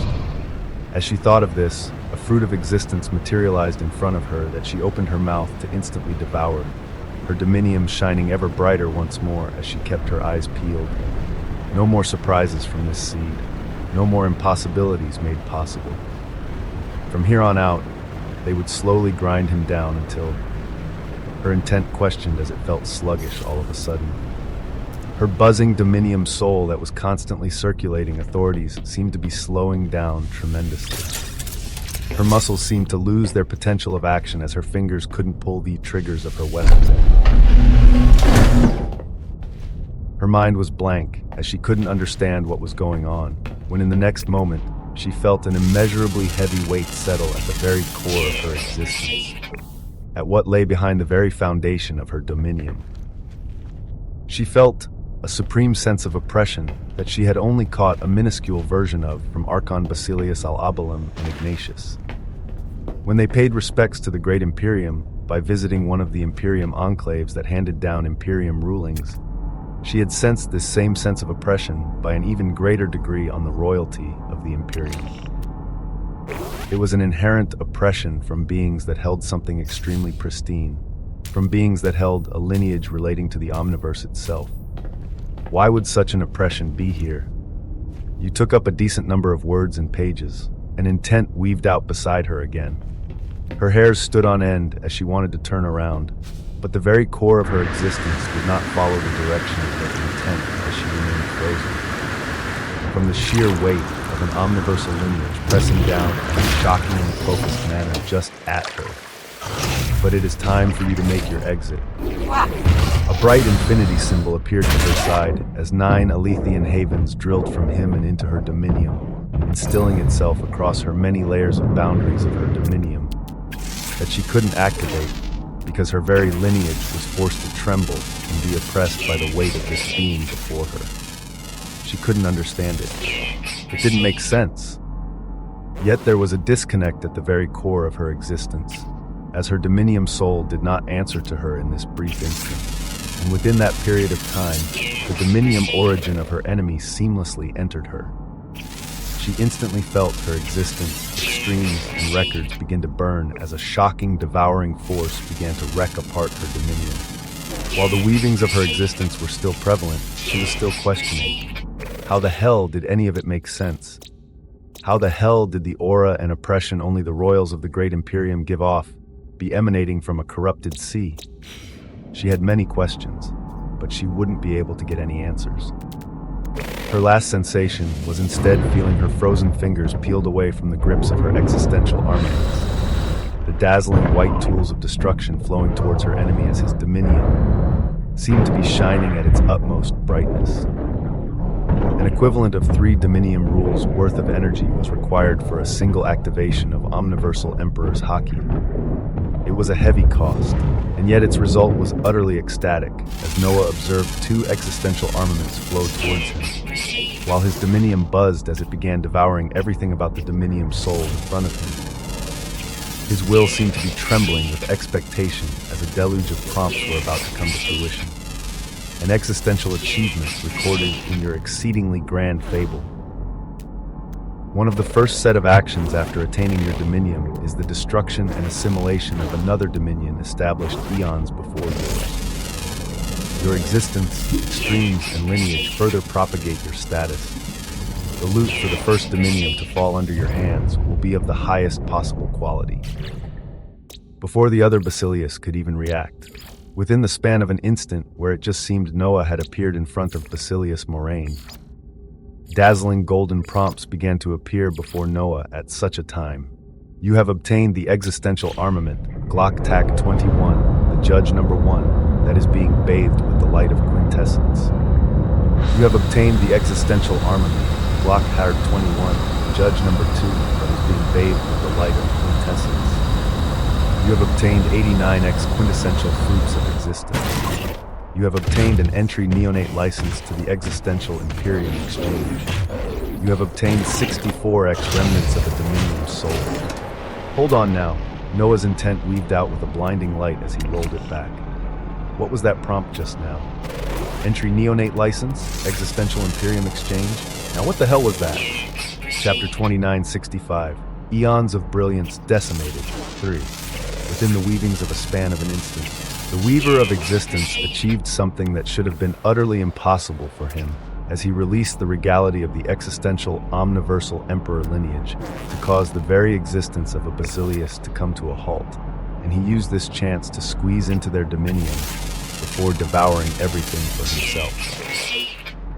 It was an achievement that only made his fable grander, but among the prompts of loot cascading down, there was one of utter unfamiliarity that his will honed in on. Something termed the entry neonate license to the existential Imperium exchange. A semblance of a dominion rule erupted within Noah's origin as the light of Genesis and Chronos spread out, the flow of existence being granted a new beginning and stopped there momentarily as this span of an instant continued as everything slowly became frozen. The war he waged was so profound that he could use his power to pause the weavings of existence entirely while he gazed at something else. Within the depths of his origin, his will then reached out to loot that he had just obtained, in the upper curvature of the infinity symbol that made Noah's origin dominium.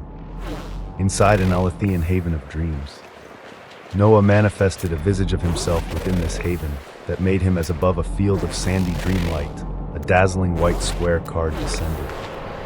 His will gazed at it with care and caution as his dominium sent tendrils of his will into it. The crystalline white card pulsing with light as it pulled him into a new weaving of existence and record. This card alone seemed to contain its own separate weavings of existence and records, as it was something held by Basilius Moraine. And it didn't seem to be held en masse by other Basilius. Very quickly, information flowed within Noah's mind as his dominion will appeared in an entirely separate space. The entry neonate license is the lowest license given out by the Great Imperium that grants one the ability to participate in the existential Imperium exchange. It is a type of unique existential armament that allows the transfer of treasures, techniques, information, and much more, so long as one can pay the cost. For the entry neonate license, the current functions are available. After the flow of information, Noah found his will surrounded by wondrous neon light as he appeared in the middle of a vast space. And in front of him, the outlines of massive neon circular structures could be seen, with only 4 being lit up brightly and accessible to his will, as all others were grayed out. The 4 that were placed right in front of him had massive white doors radiating brilliance at the center, with radiant neon banners signifying what they were carved in the forefront of the circular building. They read brilliantly: enclaves, commodities, currencies, marketplace. Noah's eyes shone as he looked at the 4 structures, many thoughts and possibilities passing through his mind as he seemed to have stumbled onto an important tool of the Imperium, a tool that he needed to understand thoroughly, as the next thing he did was float towards the structure reading marketplace. His surroundings changed and fluctuated once more as brand new records revealed themselves. Existential vessels, existential constructs, miscellaneous, my marketplace. Inside the structure, new areas unveiled themselves as flows of information came into Noah's mind again. In this isolated record, he could access its weavings to buy a great deal of things, and he could even put up his own constructs to be sold as the major currency to exchange was none other than fruits of existence. Noah smiled as his will delved into the area of existential constructs, and an illusory square screen listing a great deal of things rose up as it listed many things.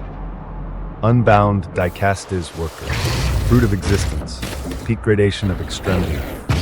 Useful in the management of existential domains or as fodders of exploration, this unbound decastes is produced by the enclave most proficient in unbound decastes 1, 2, fruit of existence, peak gradation of extremity. Useful in the management of existential domains or as fodders of exploration, this unbound diecast is produced by the enclave most proficient in 1, fruit of existence, peak gradation of extremity. Produced and bound by the existential authority of Factura. Its utilization is slightly less since it cannot be bound by the native existential extremity authority of the domain it is used in, but it is much cheaper compared to an unbound diestis.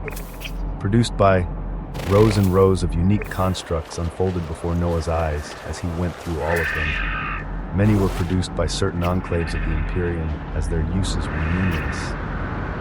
Looking at all of this, the extremity of loot senses a profound possibility of fortune. A golden light shone within Noah's eyes as in addition to being able to purchase such constructs himself, one could also add their own constructs to be sold to others for fruits of existence.